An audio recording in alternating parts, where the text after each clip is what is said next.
So as you may have watched the previous episodes, Ita, we do tell our guests to give us a motivational quote. So if you have a motivational quote or something that you live day by day, you could drop some wisdom, bro. I would just say, just go with the flow. Don't take everything too serious. Be water. Be water. Never become like a pond. Stagnated. Yo, what the fuck? I never heard that before in my life. Be a river, not a pond. Yo. Always flow. Anyways, that's brought to you by The Unnoticed Podcast. Is that Chris?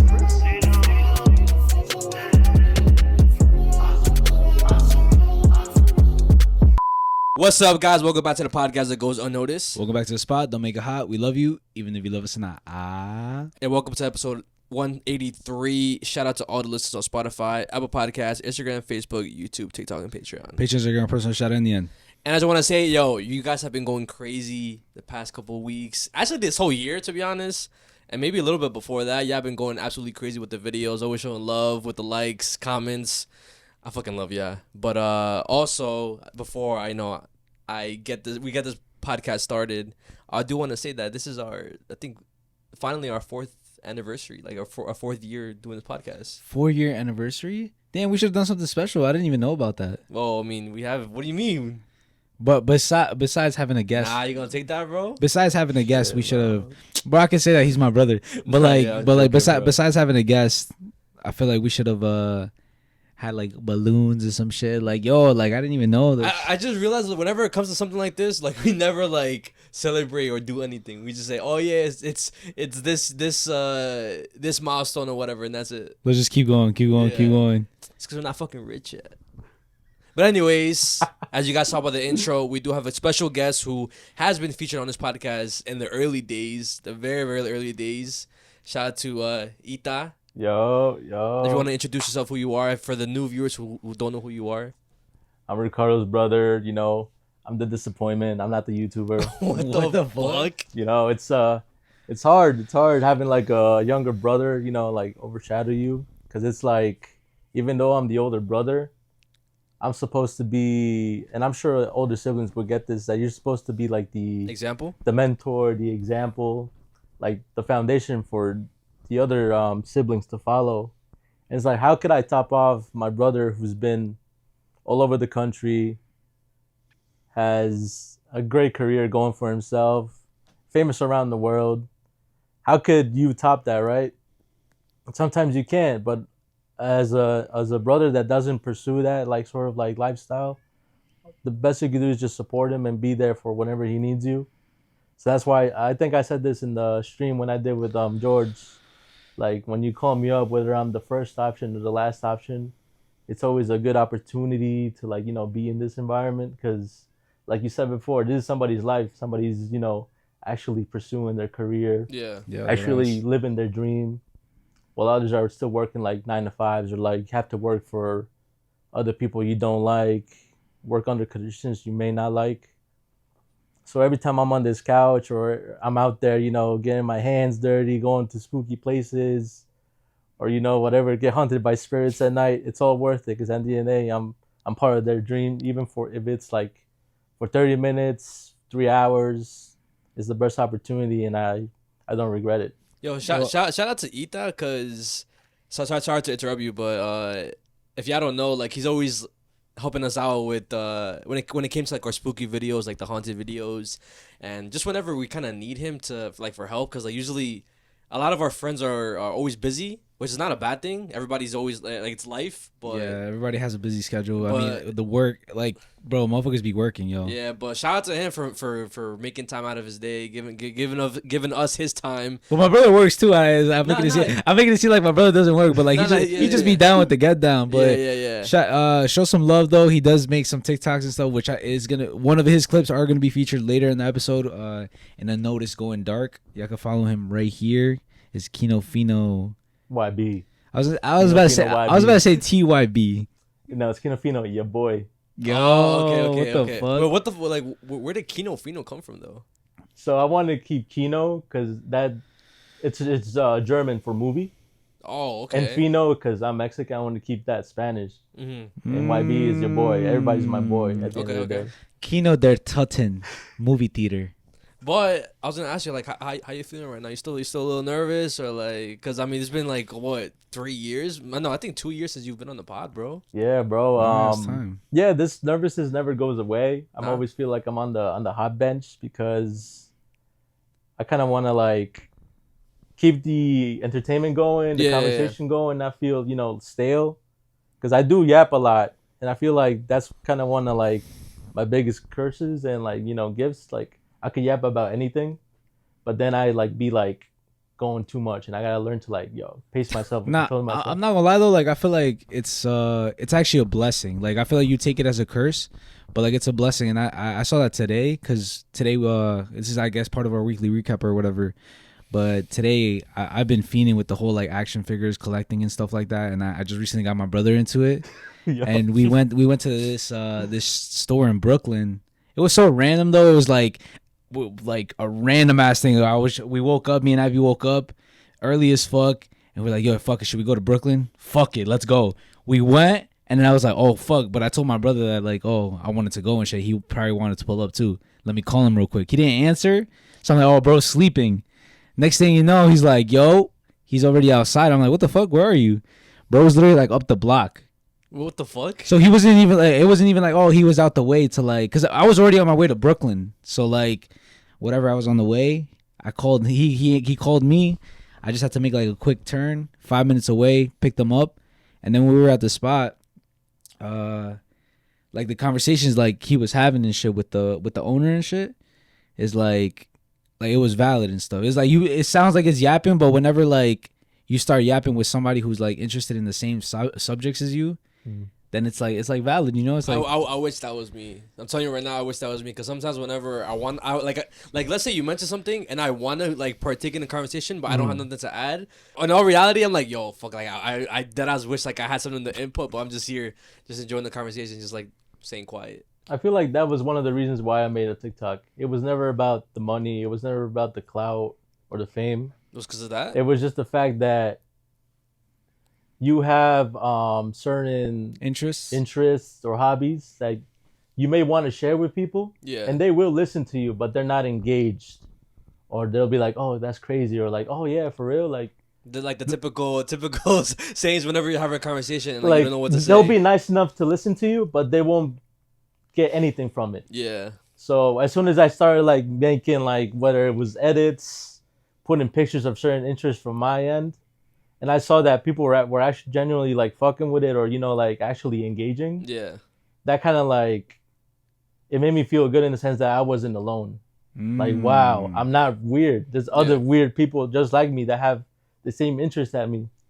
But TikTok made it easy for me, or like social media does that. Yeah, I mean, that's like the positives of social media. Yeah, there's literally an audience for everybody, bro. Yeah. And like if you don't think there's bro, I would never have thought that there was an audience for, because this is my part of my weekly recap too. Like fucking DSs and shit. Yeah, there's an audience out there that loves talking about that shit for days, loves talking about modding, loves talking about other consoles and stuff. And I'm like, yo, I found my people. I don't feel weird. And I'm just chilling, bro. I'm enjoying my like a piece of my childhood, and I know exactly how the people in the comments feel as well. But you see, what's crazy? I think we talked about we had this conversation last week, or I don't know if it was last week or 2 weeks ago or something like that. We were talking about like our random interests, our random hobbies that we're getting back into. Yeah. How like there's those cringe people who you tell them these interests or you open up to them. And even though they're like, I'm not saying, if you're a kind person, that's what you should do. Listen. And tell them, honestly, I don't know what the fuck you're talking about, but it sounds interesting. I feel like that's what's right to do. But then you got the cringe motherfuckers that like, yo, you're telling me some like dumb shit. Like, I don't even know what you're talking about, right? So, yeah, they basically shut you down, and now you don't want to talk about. But like, I'm one of those people that I don't know a lot about, like a lot of stuff. You know what I'm saying? There's people who, like, for example, when we were before we started recording, guys, we were having a conversation about Marvel, which we're probably gonna get into it more in the episode. Yeah. But bro was just spitting mad random facts, and I was just lost in the fucking sauce. And like like you were saying, I didn't have nothing to add to it. Yeah. But like I was just soaking it in, like. Everything that you told me, now I know. You know what I'm saying? It's like I learned something. So I feel like that's what people should like think about whenever like somebody introduces them to something, some new ideas, like things that they never got exposed to. it's like cool, you know, to hear it out. Because what if you end up like liking it? Yeah. You know what I'm saying? The perfect example is Abby, because we just watched the Hobbit trilogy, which is part of the Lord of the Rings universe, all of that. And she didn't know she liked that kind of stuff. Mm-hmm. You know, she always kind of had that feeling that she wanted to get into fantasy or whatever. And then I told her, I'm like, yo, fuck it, like, let's watch it. So, and then now she's like, yo, I want to read the books. I want to watch the rest of the movies. So it's like, you never like know like what you're gonna like unless you're like open to it, you know? I mean, it's kind of the same thing with you too, because I mean, I don't know if you collected cards before, but whenever we started getting into Pokemon cards, I mean, you kind of were like open to it, yeah. No, yeah, I feel like having an open mind is also like a good gift to have, because as long as you have an open mind and open to new ideas, you'll never be bored. You'll never feel miserable. And you literally learn something new every day. And the world has a lot to offer. And I don't think you could ever be bored about knowing somebody's interests or hobbies. Yeah. If anything, that brings people closer. It's like culture, you know, like he could be into Pokemon, you could be into Yu-Gi-Oh, but what's the main thing? Oh, it's a hobby. It's something from your childhood. That's like you hearing somebody talk about their different favorite toy or favorite hobby is the same thing as somebody telling you like their deepest secret. Yeah. It's like opening to you, and it's like for you to either shut it down or not listen to it is like disrespectful. Damn, yeah. So right? okay, I'm not gonna like talk about this for too long because I also want to ask you guys a question as well. So like I mentioned before, recently I guess the new hobby of mine was just getting back into collecting older consoles that I never owned before. For example, I already got the PSP, PS Vita. Now I recently bought myself a DSi XL. I think it's a Japanese one, and I modded it, and I'm playing games that I played back then. But for example, there's different Pokemon games. The Pokemon game that I remember playing a lot was that Pokemon Pearl. And now the one I'm playing right now is Pokemon Diamond. Basically the opposite of that game I used to play.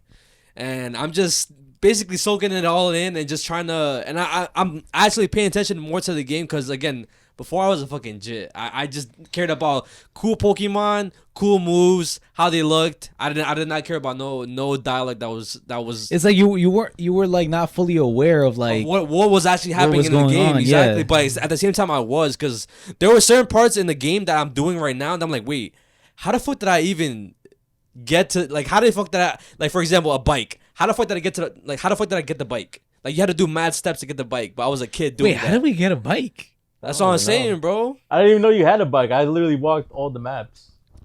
So how I long did that take me?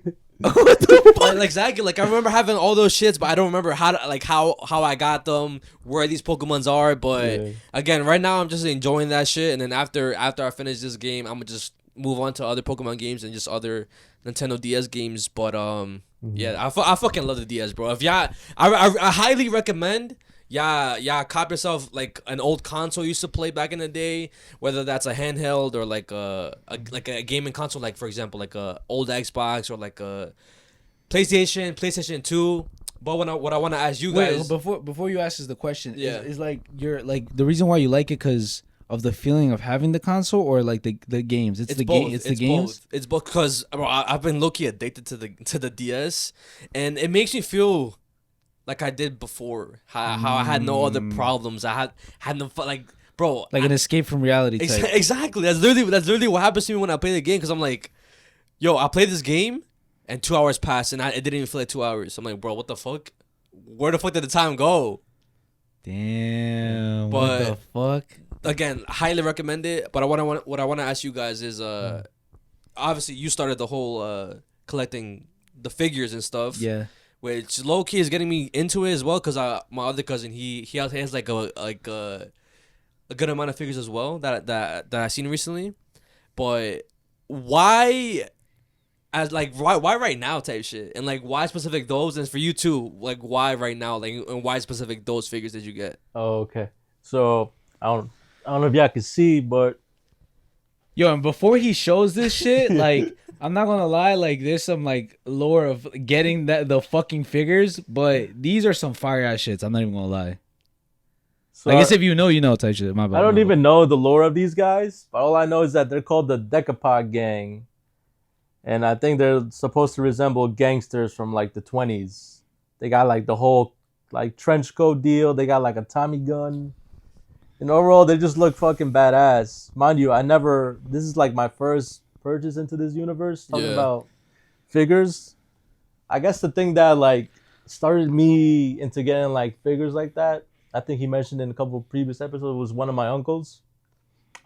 He used to collect like Gundams. Oh yes. He used to have mechas. He used to have statues of dragons. Yeah. Like weird fantasy creatures. And didn't you have that shit as well too? The Gundam? Like I remember being at your house and you building stuff. Or was that something else? No, that was something else. Oh, okay. I build like Legos. Okay. So, you know. But that's a hobby too, though. Like, yeah, it is. Like, there's a big ass community when it comes to Legos. Yeah, I build Legos too, but I'm not that good. But when I was little and I would lock in, I would always make like crazy shit with Legos. Yeah, really? Like spaceships, fucking little like robots. Wait, without the fucking? Bro was a master builder, deadass. Without like the. Nah, yeah, I would just get random pieces and just start building. Bro was a master builder. What the fuck? Yeah. Well, a quick story. What got me into Legos was one time when we used to go walk and go to the laundromat. Yeah. And then on the side of like the road, my mom saw this big ass blue box. It said Lego on it. And I'm like, yo, what's in there? Mm-hmm. We opened it. It was like a whole tons of pieces, whole tons of little figures. I'm like, bro, nobody's going to cop it. And I grabbed it. That was like my first ever, you could say, Lego set. Yeah. That's what got me hooked. From then and on, I just wanted more Legos and Legos. Damn. It's like one of my favorite hobbies. So going back to that. But going back to the figures, now I'm just into weird, crazy shit because my uncle. And I'm just an impulse buyer, man. Like, I'm just very, I just follow the crowd, and I'm easily like, manipulated. I guess. Influence, yeah. Because we were going there for him. He was gonna do like some sort of business there, and I'm just there chilling, following along, seeing everything's cool. And then I saw out from the corner of my eye that box right there. I'm like, it looked cool to me. I was like, oh, can you show it to me? He's like, yeah. The guy showed it. He gave me this little orb, whatever it was. And then, it came the price tag. Oh, how much is it? $400. And I'm like, damn. Guys. This just like puts it into perspective about how expensive it is. I was talking about a $20 figure like 2 videos ago. Bro just got $400 figures. And I was just like, yo, what am I doing right now? Like. And I tried to tell him, bro. Oh my god! I literally tried to tell him. I was like, "Yo, bro, like there's better stuff that you could buy, like for $400. For $400, like we'll just wait." And then bro was like looking at it. He like the more he was looking at, it's like that feeling, like that's how they get you. Like when it's in your hand, it's like you don't want to let it go. Like it's mine already, at that point. And like that's what happened to him. But at the same time, it's not a bad purchase because I think the price tag reflects the product.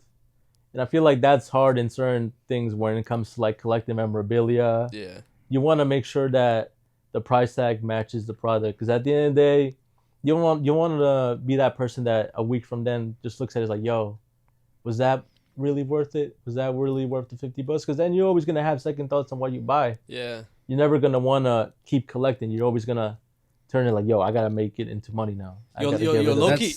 I'm sorry. No, what? I was going to say, that's why I fell out of love with Pokemon. Because I was going to say, low-key. That's happening to you? No. Because I'm not an impulse buyer. But when I first started Pokemon cards, maybe I was, but low-key, I'm kind of glad you didn't listen to him. Because maybe if you didn't buy it, you probably would have been like, fuck, I should have bought that shit. It was really, really good. Because I believe, I forgot when it was. Whenever we went to a card show, I bought a card, a really, really expensive card. It was a Lugia EX, one of my dream cards. Oh my gosh. It was expensive. And then I told him how much it was, and he was like, that much for a card? Like, he obviously, like, it's a lot for a card. I think it was like, what, $600? $650 for a card? But listen though. The card was in good ass condition, and I should have done more research. Really good condition. I could have sold it for $1,000 or more if I knew about it more. Because I thought the price I was getting at was good already, but I started overthinking it. Like, did you just impulse buy it? And maybe I should get that money back, and and I should just chill out on Pokemon cards, which I ended up selling it for a little bit less than what I bought it for, which was like $540, $520, some shit like that. Mm-hmm. And then The next day came. I was regretting that decision the whole week. I was like, fuck. Yeah, no, I feel that because I feel like as an adult, all I've done was just pay bills and survive. Yeah. Right? I feel like that's all I do. I get my paycheck, I pay my bills, pay for my responsibilities, as you should, right? Of course. If you got yourself into a mess, you have to take care of it, be an adult, and just take care of the issue. But I feel like, how long will I do that? How long will I divert my funds that I work hard for into other stuff that really doesn't bring me joy? Yeah. Sure, I'm on top of my responsibilities, yes, as an adult. But deep down, I still have a child that really didn't have the things I have now because I didn't have money. Yeah. Or my mother wouldn't have money. She had to put those funds into feeding me and my brother. Yeah. So it's like, now that I have this opportunity, am I going to be collecting the responsibility or am I going to be collecting memories? Yeah. And I feel like me buying an impulse purchase like that kind of brought a little joy to me as a kid. Like, you know, wanting to get the new toy, you know, make memories with them. And that's what I'm going to do. That's what I told my mom recently, because whenever she found out I bought the DS, she was like, "Otro?" Because she knew I had the DS Vita. I mean the PS Vita and then the other PSPs. She was like, "What the fuck are you doing?" Yeah. And then I was like, "But you gotta understand, because you gotta remember whenever the times I would ask you and Dad to buy me this stuff, and you said you couldn't afford it." Yeah, so why you low-key guilt tripping her? That's guilt trip. No, I wasn't guilt tripping. I wasn't guilt tripping. I was low-key manipulating his mind, bro. I was not guilt tripping because I was like, it's facts. Like, now I have the money to buy it, and I just want to enjoy. I just want to enjoy the. Bro, you know damn well that's gonna make her feel bad. No, she didn't feel bad. She was like, "Oh yeah, you're right." She didn't fucking feel bad. Damn. Come on, bro. Bro, if it was me, if my child told me like, "Listen, like, Dad, you couldn't buy me shit," so I decided to buy it myself. I didn't say it like that because she would buy, bro. She bought me everything. She brought me fucking PlayStations, DSs, but I just wanted, as a greedy kid, I wanted every single like fucking hand console that came out. So that's why I'm buying it now. So then she was like, "Oh, she got it after that." Yeah, she understands. But moving on to the next conversation that we didn't talk about last. Wait, I didn't answer. What? I didn't answer why. Oh, I forgot my phone, bro. Because he said bro was giving us good ass fucking shit. My fault, bro. I guess why am I collecting figures? Or whatever? Yeah. It's just something that I always wanted to do. Like, I feel like I like collecting shit, and I was collecting little stuff. Like, for example, little I called them trinkets or whatever. I think that's what they call them. I was collecting little things that I wanted to put around the house. But what I really want to do, and I've been telling myself this, that I want to do it, I want to do it, is I want every single every single angle that you like see in my house or in my crib or whatever is like a conversational piece. So shit, you got that? Like, why did you get this? Or then. Yeah, like for example, Spider-Man, Marvel connects to the movies, connects to all this other shit. Fujifilm, whatever, like all of these other things. It's like, it's kind of like a mini museum, you know, and stuff. And like, it's basically showing all the stuff that I've gotten exposed to since I was younger. And a good example too is you have a story for every single figure. Cause bro, the Ultra Instinct, how you got it, you traded something. Yeah. So exactly, and also like, bro, like. Dragon Ball Z stems from like childhood days, bro. Yeah. Like, bro, literally since we were kids, it was always Kamehameha. Fucking, I want to turn Super Saiyan. You know, you would scream so loud to the point where you believe that you were a Super Saiyan. Like that infamous video. Well, not infamous, but that fucking video that went viral of the kid who tried to become Super Saiyan on YouTube. Yo, I remember that shit, bro. You know, I tried to do that shit, right? I tried to do that shit too, bro. And the Kamehameha. Bro, motherfuckers thought they were Super Saiyans, and bro. the instant transmission, bro. Come on, bro. No, Dad never did that. I tried to do that shit. Never did the instant transmission, bro. So that's where we draw the line. We say Kamehameha, we say Super Saiyan, but this shit is like, bro, teleportation is crazy, bro. Nah, bro. What were you trying to tell? I was just, bro. I don't know what I was trying to tell. Yeah, you did. What are you trying to tell? No. You know what's one thing that's like stupid and shit that I tried to do too as a kid? I thought like I could have like telekinesis, like. You know what? Yes, I know what telekinesis is. I used to be like, yo, like also I'm like I have the force or some shit. I think I used to do that shit too in school. Like. People, motherfuckers used to do that shit in school in the cafeteria, but they used to be like, "Oh yeah, look at this." They do that shit, and then they blow on the paper like, oh yeah, I have telekinesis. Shout out to Sean, bro. Yo, He did that shit? I got a funny story about him. I don't know if you're watching this right now. I'm not making fun of you or whatever, but like whatever. We're friends and shit. You get it. He did that shit? Like there's this video and shit. And I don't know if it's real. I don't know if it's fucking real. Or you did some fucking like wizardry or some shit, or like I'm about to pull up his TikTok. I think he has it on his TikTok. Shout out to SHOUTOUTS. He was on the podcast before. My homeboy Sean, but I'm gonna pull it up right now. But he was saying how like we have energy, we're made of energy. Yeah. And it was like aluminum foil, and he moved that shit with his hand, but he didn't blow on it though. Who did that? Sean, bro. He posted that. I'm gonna show you right now, bro. There's no way. I don't know if somebody was behind the scenes blowing.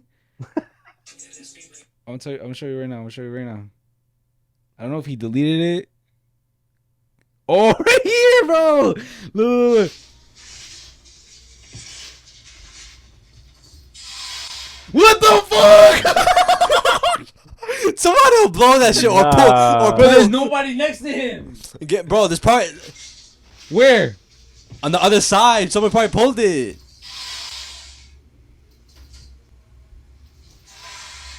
Someone probably pulled that shit. I don't give a fuck, bro.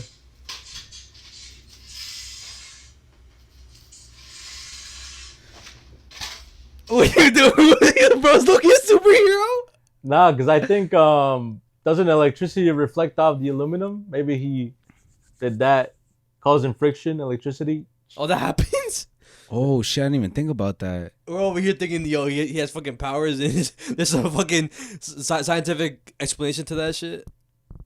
Yo, bro's a superhero, bro. Fuck out of here, bro's a superhero. Superheroes Among Us? Bro, next thing you know, bro teleports. Are you guys talking about me? Bro teleports right here. There's fucking shot. Well, I could say one. My embarrassing story that I thought I had superpowers was that after watching the Matrix movies, in one of the scenes, bro, it's not Neo, bro. There was a scene where Neo was talking to this little kid, and with his mind, he was bending a spoon, and he's like, "How do you do that? You become the spoon." Yeah. So one night, I don't know if you remember this, we did it together. Yeah, we went to the kitchen. And we have this tray, this little thing that has a lot of spoons, forks. Yeah. We grabbed a lot of spoons. And I was like, let's see if this is true. And literally, bro, in my head, I thought, the spoon is soft. The spoon is soft. And I fucking bent it. Oh, shit. I swear to God, on my first try. So then I did it again. I'm like, the spoon is, I couldn't. It was hard as hell.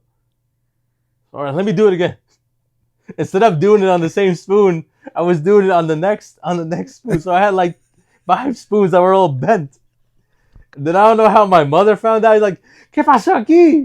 Like, just imagine. She sounded like all these spoons were like bent and twisted. Yeah, like, I watched the movie. Yeah. I can do it though. Look, I don't care. Put it back straight. Could you guys put it back straight or not? Yeah, I think we did, but it took hard. It was hard because I was under stress. I was like, yo, I'm gonna get my ass beat. Trying to bend it back.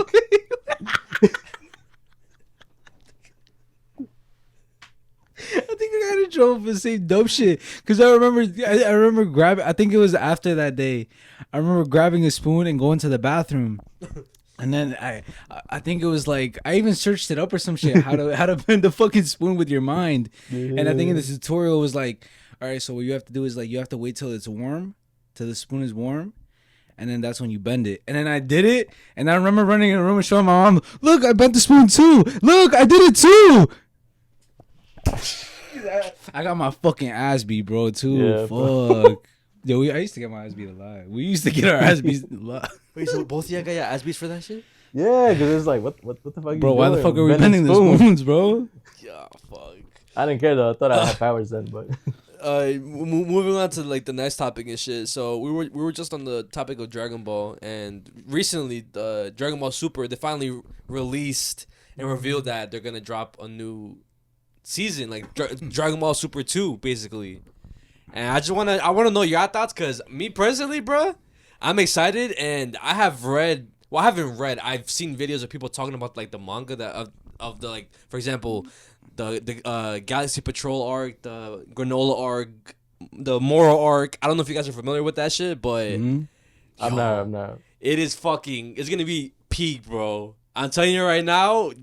Like, because I feel like every anime, or almost every anime fan is onto different animes. For example, Demon Slayer, Chainsaw Man, Jujutsu Kaisen. But whenever Dragon Ball drops, bro, everybody's gonna be on that shit. It's gonna break the internet. I'm telling you guys right now, and I'm excited. Me, I'm the only thing that I'm like not so excited about is the fact that they're making like a remake. Yeah. Like, I feel like they could have just used that energy to just make something completely new. Nah, but the thing is, I like that they're doing a remake because so whenever Dragon Ball Super was airing back in, how long? I think we were in high school, 2017, 2018, I think? Mad long ago now. So whenever it was airing, I'm going to restart that shit too, in case.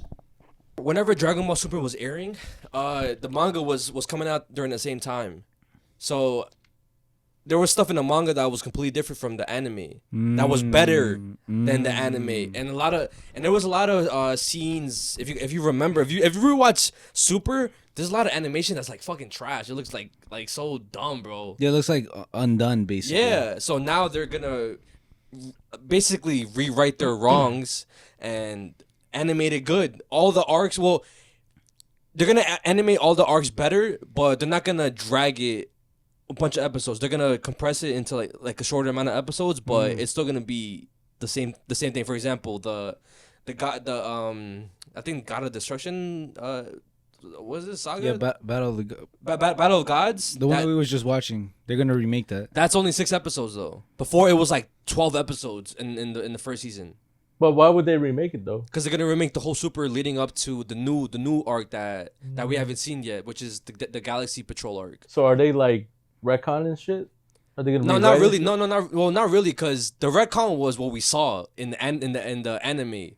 They're basically putting whatever the Akira Toriyama drew in the manga. So we're gonna see that in the anime now. Which I'm excited for, bro. Because for the Goku Black arc, there was a lot more valid shit that was in the manga that didn't make it to the anime.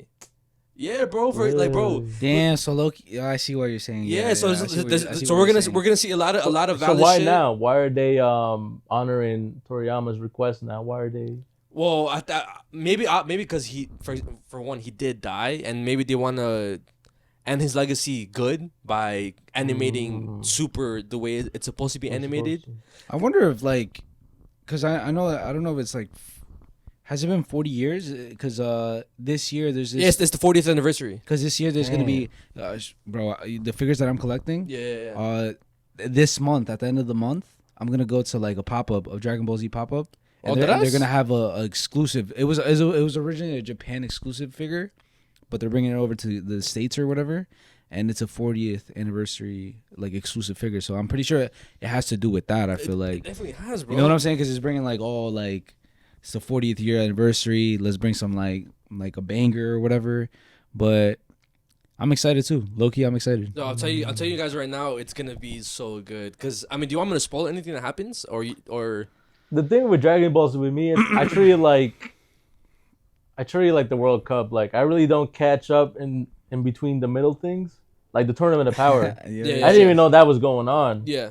I just watched the movies, or I used to watch the old series, the Red Ribbon arc or the Saiyan arc, all that stuff. I'm caught up on that. I feel like that was the golden age of Dragon Ball for me. Yeah. And I'll stick to that. Anything other than that, it's not that I don't care, but it's it's not. It doesn't really engage me as the old stuff did. Yeah. So for the new series, you're not really No, the guy Moro. I know that he was in the manga. Yeah. But it's it's just gonna keep happening. It's gonna be the same formula over and over. You know that's one thing I don't like about Dragon Ball. I feel like it's always gonna be the repetitive thing. A powerful guy pops up. Yeah. Goku's gonna struggle. Somehow he gets stronger, beats him. Yeah. I feel like that's always gonna be the same story. I feel like they could focus on other characters. Like in the last movie, they focused on Piccolo and Gohan. Yeah. Right? Goku wasn't the main guy. I think they should do that with every character. That's one thing I do hate about Dragon Ball. It could be really, really predictable. Yeah. But since I'm a Jet at heart, I love the action. You know what I'm saying? All the fucking energy blast, the punching, the fucking throwing, destroying fucking buildings, the terrain and shit. So regardless, even though like it could be, I don't even think this shit's a hot take. Bad storytelling. Yeah. I feel like it's still peak for like like anime and shit. It's like entertaining, bro. Like yeah. I mean, anybody who watches Dragon Ball, they don't really watch it for the story. I mean, maybe the early Dragon Ball and Dragon Ball Z stuff, but now it's more just like action and stuff. But that's I guess that's what he's trying to say. That's why like that topic was brought up, because like before it was more about like it was like more of a story being told. Yeah. Now it's just powerful. We got to get more power. I mean, in my opinion, because again, there is a good story in whatever we're gonna see, but because I don't know why, but whenever I was like watching videos about the manga that when it was coming out, it was the first time there was a scene for the first time that I was like, what the fuck? It made me like it gave me goosebumps, and it made me kind of tear up. I'm like, what the fuck? How am I tearing up and having goosebumps at a fucking manga of Dragon Ball Super, bro? That's crazy. Do you want me to tell you what it is or not, or you want to be surprised? I mean, what part are you talking about? Because I think I know some of it. It's whenever I don't know, I forgot what specific arc this is. It's whenever I think it's the Moro arc or a little bit after. But Goku, he's talking to somebody, and then he has a flashback, or so he finds a scouter. He finds a scouter on the I think on the planet, and they're fighting some enemy that had fought Bardock back in the day. Oh, and then the scouter, I believe it's Bardock's voice talking to Goku when he was younger, or something like that. But yeah, that's what it was, and that voice basically triggered like something inside of Goku's mind, and he remembered who the fuck like Bardock was. Oh, that's dope. That's fire. Like it gave like a flashback of. So they're gonna make that seed into a show. Yeah, and into that show. Yeah. Oh, okay. Damn! What the fuck? Yeah, so Goku finally remembers who Bardock is and who his father is and shit. You get that scene. Yeah. Yo, it's kind of like it ties in like when Bardock died. And he kind of got that vision. That vision of who his son was going to be. Yeah. And then it's like he remembers who his dad was, a great warrior and shit. Bro, I don't give a fuck. This is about to be peak, bro. I dead ass don't give a fuck with anybody. Even the y'all motherfucker saying this shit going to be ass. That shit not going to be ass. Yo, that's what I'm saying. Yo, I feel like hating on Dragon Ball is like impossible. Exactly. And people would just do it just to nitpick. Like they just want to hate it because they know how like it's not even hype, bro. It just has a core, and it's been around for a very long time, and it stood the test of time, bro. 40 years, bro.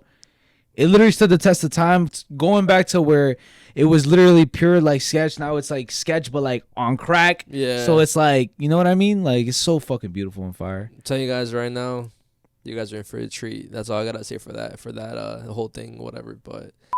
Going back, because I wanted to add to what you said in the beginning, because like it's how we should be thinking about, like, I guess I'm just go into it, because you were like, how we're doing this, like what we love and shit. And recently, like the past few months, I've been kind of in like I got out of it. I was kind of like in a mental funk, because it was more like the whole comparison is the thief of joy. I kept thinking like, damn, like I'm not doing enough. We're not doing enough. We're not living the life we want to. Yeah. I'm low key a failure right now. Like that's what I was thinking, you know? I was thinking in the negatives. Even though like you're seeing it from an outside perspective, you know, like I'm doing what I love. I'm not working for nobody. I'm not clocking in nowhere. And that's how I should be seeing it, you know? Even though like exactly like the motherfucker from the toy shop. I'm talking about Wes. Shout out SI Toy Store. Bro looks like he loves his job, bro. Yeah. Like, and it's not a job to him. When we go in there, he greets us. He talks to us about everything that's around him. And it's not like a hassle to him. You know what I'm saying? And it's like, it just put me into perspective. Like, even what you said right now, it's like adding everything together. How I should just like get the fuck out of my head and just look around and be like, bro, like thankful for what I have, you know? And like recently I've been getting out of that. Okay. Like, and it's been like, I want to say a couple days, honestly, when I just recently got out of it, and I just started like being thankful for like little shit. Like, you know what I'm saying? Like it could be anything, like a candle. I got a candle recently, and I was like thankful for it, bro. Like, I was like, damn, like, there's some people who don't even have the capability of buying a fucking candle because they can't afford it. Yeah. You know what I'm saying? Like, little things like that to some people is a privilege. Mm-hmm. So it's like, stop comparing myself for like what I don't have, and be thankful for what I do have. You know what I'm saying? Like, be like OD thankful for it. You know what I'm saying? Because it's like, I worked hard for it, and even though it's not like a fucking Lamborghini or a fucking mansion, like I made this happen. You know what I'm saying? Me and Abby have been like talking about that shit. Like, oh, you know, even though we have just like a little apartment or whatever, it's like we did this. Like, we made this happen. You know? Yeah. So it's like, be thankful for the little accomplishments that like we have and shit. You know, we didn't even give ourselves credit for. I feel like as much credit as we deserve. Like, we have 100K subscribers, bro. Yeah. And for a minute we were like dreaming about it, bro, thinking about it, saying like, yo, we're gonna hit 100K, 100K party, 100K this, 100K that. And now, like what we said in the beginning, it passed, and it's like, oh yeah, we did it. And then, what's next? Yeah. What's next? Yeah. And it's like that kind of has to stop, you know? Like, maybe like, does it though? Like, I feel like we should never lose our ambition, because it's great to be ambitious, but we also have to learn how to live in the moment. Live in the moment, bro. Yeah. Slow down a little bit. It's gonna come, because we learned that with consistency, the reward comes. Yeah. No matter how long it takes, the consistency is what's gonna keep us going, is what's gonna get us far. You know what I'm saying? It's what got us this far, so it's gonna keep getting us further. You know what I'm saying? But I feel like when it comes to reaching a goal, we should slow down a little bit. Maybe like look around and be like, damn, you know, we weren't like this 4 years ago. 4 years ago, we would dream to have this. Yeah. We'd be like, damn, like, not working? Like, that's crazy, bro. Not working, making videos for fun. Having the support base we have now. And all we're doing is having conversations. Yeah. You know what I'm saying? Like, having conversations about random shit that's happened to us, stupid shit that has happened to us. You know what I mean? Like, and it's something like my brother always tells me this, just like my reality check. Like, you didn't have to read a book or you don't have to hear motivational speeches for you to know this. Like, but it's like, now I lived it, so it's like, now I know it. Now it's like engraved in me, you know? It's like you always hear that. You always hear, oh, be thankful for what you have. Love, appreciate what you have, like this and that. But it took me to live it for me to fucking engrave it in my soul, you know? Now I understand it. Now I, like, everything is a privilege, bro. I'm telling you guys right now, everything is a privilege. Like, having a home, there's people who don't have homes, bro. Yeah. Having a bed, there's people who don't have beds. So it's like, you know what I'm saying? Like, be appreciative of what you have and shit type shit. I agree. Yeah. Yeah, I feel like when you're in an environment where, I'm talking from my experience, where you have to grow up fast. Like, since I was little, I was always told, oh, you got to get a job. You got to help me pay bills. You got to do this. You got to do that. But it was like, what about what I want? Yeah. That's when I was little, I would always save money, always follow the rules. And I would still be miserable. It's like, I'm doing everything right according to The book or my mother or society. I'm doing everything right, and yet I'm still unhappy. Yeah. So that's why I feel like me buying random stuff on a whim, or even going outside. Like, he could tell you, I FaceTime him, I'm in the city sometimes, walking about, smoking a blunt, going here. Bro uses his free will to the max. You're just like my brother. I'm not gonna lie. I go out, I talk to random people that we have like conversations about random stuff. And it's like, this is what life's about, bro. Like, it may be weird to other people, just like talking to other people, but I like doing it. I like walking around. I like taking pictures. I like buying random shit. Because that's what I always wanted to do. That's what I want to do. Just go on and live about and just do random stuff. I don't know what. That's what keeps me going. You want to experience shit. Yeah. Because I tell him I'm building the uncle lore. I'm building my lore. And that's what I do. Every little thing I buy, every tattoo I get is just more stuff adding to my own personal museum. Yeah. Because one day, it'll come the day when I die, whether I die young or old. I want people to be talking to me like, yo, remember that dude with the crazy tat, or that dude that bought the like random ass $500 figure, or that guy that just doing this is like, I want to be known or remembered for something. Damn, that's fucking deep, bro. I never Yeah. thought about it like that, bro. Like, Yeah. the shit that you said, I want to be my own museum. That's fire, bro. Yeah, it could be anything. It could be Yeah. the toys you collect, the clothes you wear, the style, how you present yourself. People will remember one aspect about you. What that is, that depends on you. What do you want to be remembered by? I want to be remembered as just that cool guy that had like cool shit or like whatever, had that knowledge. Yeah, no, and also like another thing that like I've been like really trying to break out of is like being too how do I say it?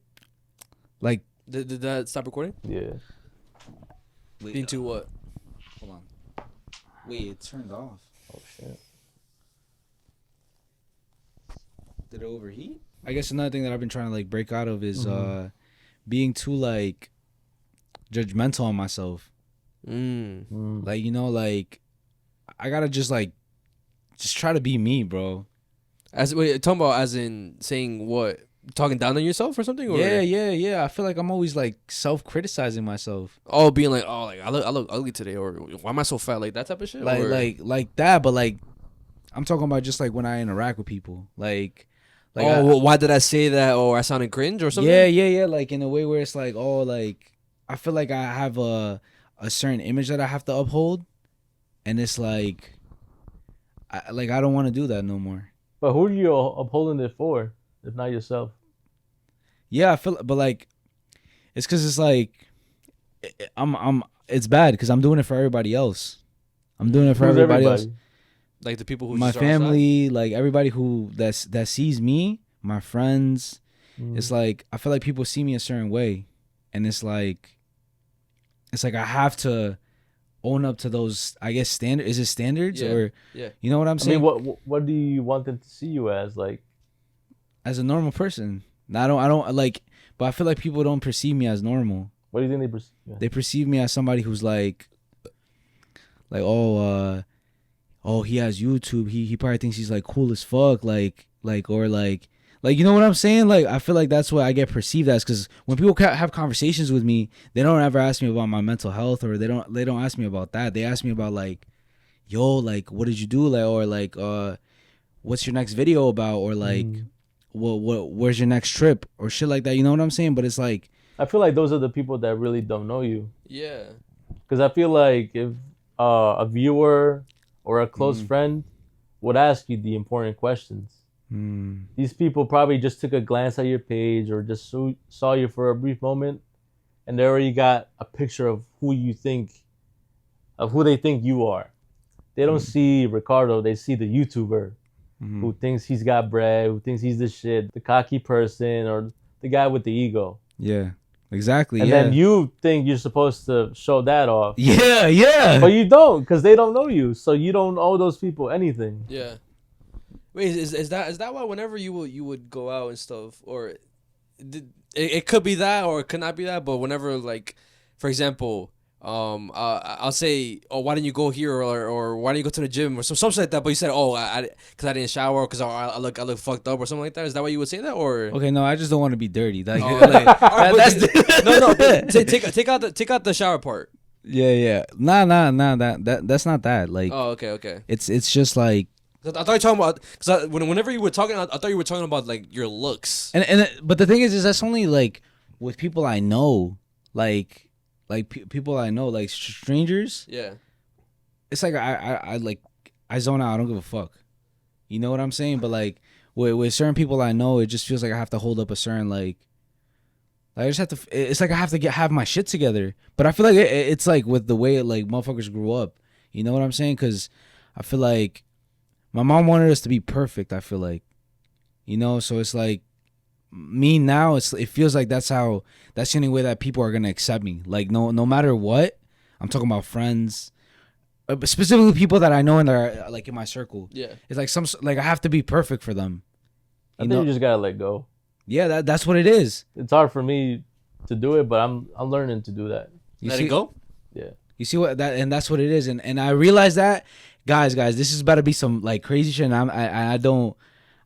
I'm not saying to do it, but I realize this because of how I am when I'm not sober. And I'm not saying that I need these substances to be myself, but I realize that I'm a different person. Whenever you're sober? I mean, whenever I'm not sober.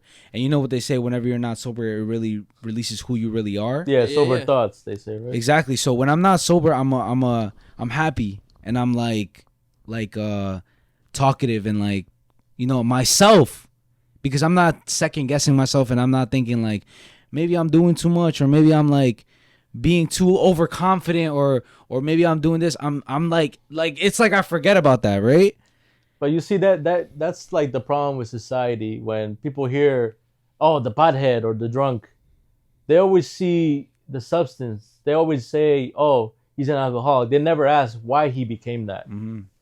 And that's because there's people that are misunderstood, or they don't know how to communicate themselves or go to the core of their feelings. And the only way they do that is through substances, unfortunately. Because whether you take opioids, whether you consume alcohol, you basically, what's the word? You damp or you slow down all that negativity just for a minute, and it feels good. Yeah. But society, the way they see is like, oh, you're just a freaking pothead, or you're just a drunk. But it's like, bro, you ask me why I'm doing it. I'm not doing it because I want to have fun. I'm doing it because it's a necessity. It's keeping me sane. And like when I was saying this, like I know what you're talking about, but like for me in my case, it's like I don't need that all the time. But what I'm saying, that's what made me realize it, because whenever like whatever, like let's say we would get lit with our friends or whatever, and then after, me and Abby would have certain conversations, and we would be more comfortable to have certain conversations because we were like drunk or whatever, right? And then the next day would be like reflect on it and be like, yo, how can we have these conversations when we're drunk, but we can't have these conversations when we're sober? What's stopping us? The thought, maybe maybe the thought of caring what you'll say or something? What the other person thinks, or not really feeling secure with yourself. You know what I'm saying? It's like you feel more secure whenever you're drunk or whatever. Yeah. So then that made me realize, it's like I had an epiphany. It's like, okay, so like maybe that's what it is. I'm not fully accepted of myself. Like I'm not fully, like I haven't fully accepted myself. Yeah. I don't think about that when I'm not sober, you know what I'm saying? But I've gotten to a point where it's like, okay, so that's how I really want to be, you know? So I don't need it, you know what I'm saying? I'm not saying that I need to do those things. I'm not trying to say that like I'm alcoholic or like whatever, but I'm just saying that like doing that a couple times made me realize this.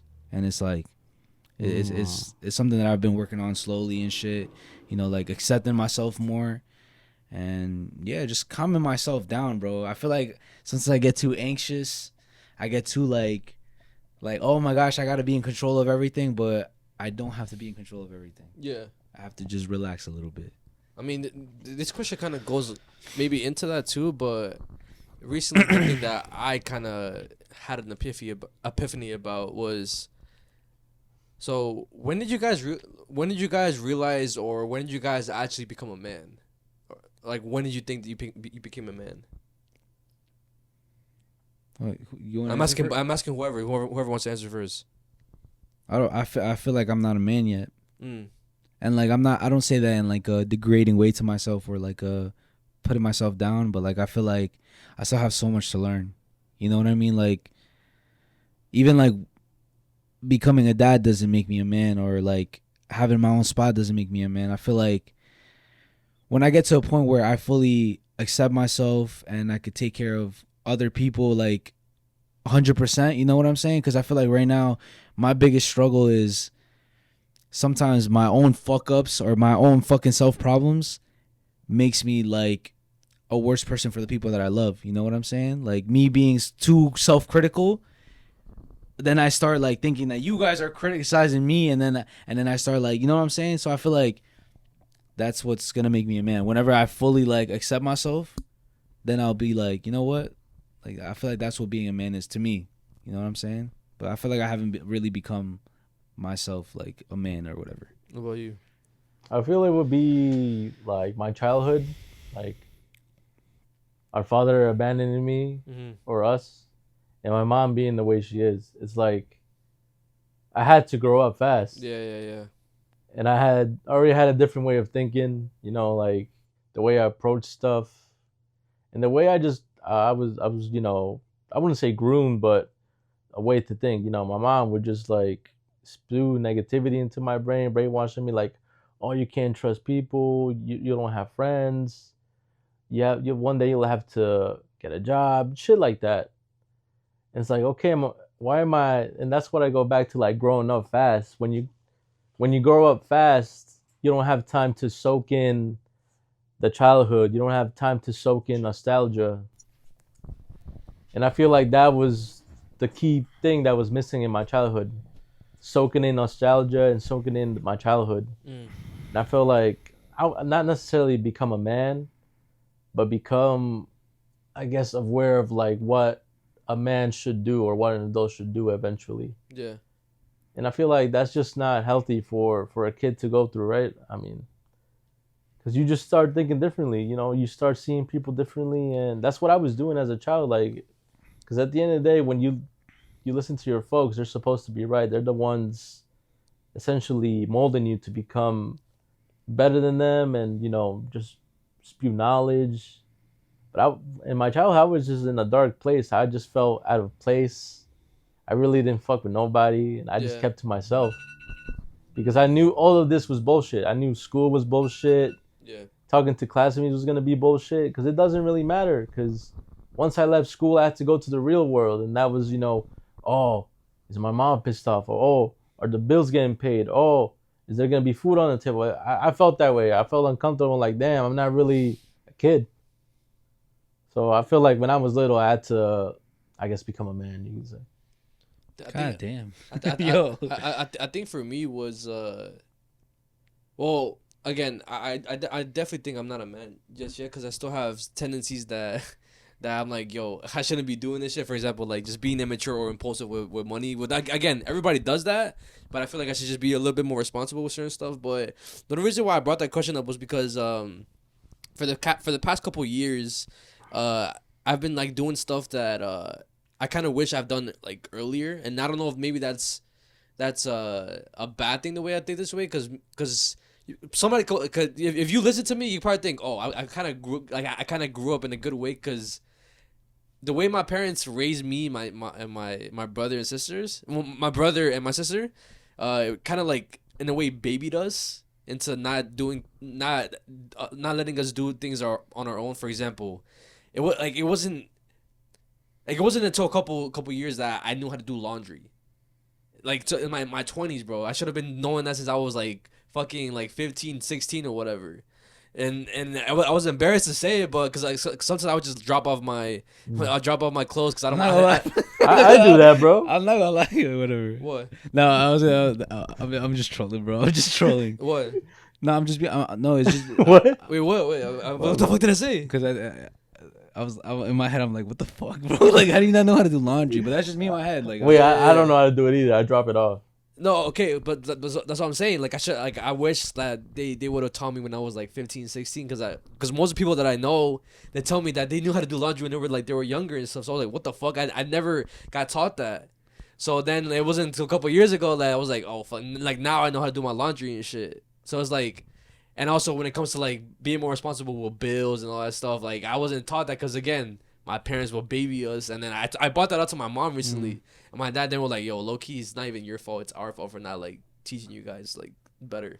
So I don't think that it's not that you're not a man. Yeah, I think it's just you just had a good like upbringing, bro. Like, bro, low key. But is it? You had a good. I would have wanted that shit, to be honest. Bro, is it good though? Bro, we had to wake up at 6 a.m. Yeah. Listen, this is literally our laundry day. Yeah, we had to wake up at 6 a.m, right? And then we had to make sure all the fucking soaps are in my mom's fucking soap bag. The bag, yeah. And then we would have to. First of all, my mom would separate the fucking clothes, white and color. I don't do that shit now. Fuck that. You don't do that? No. What? Fuck that shit. Anyways, even though you should do it. Yeah, obviously. You should do it. You know what I'm saying? But whatever. Separate it, and then she would make us fucking carry it down or throw it down the stairs, load it up into the little carts, walk 6 a.m, bro. Yeah. Walk to the laundromat. To the laundromat. she would tell us, yo, you gotta run in there. As soon as they open the fucking laundromat, you have to run because the pinches viejas, they want to take out the spots. They want to take the good laundry, the fucking machines, the good machines. The good machines. So as soon as you open, run.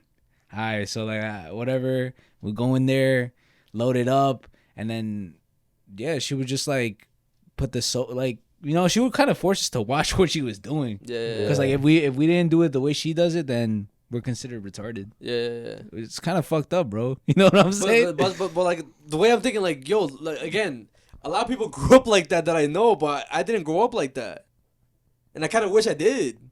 Damn.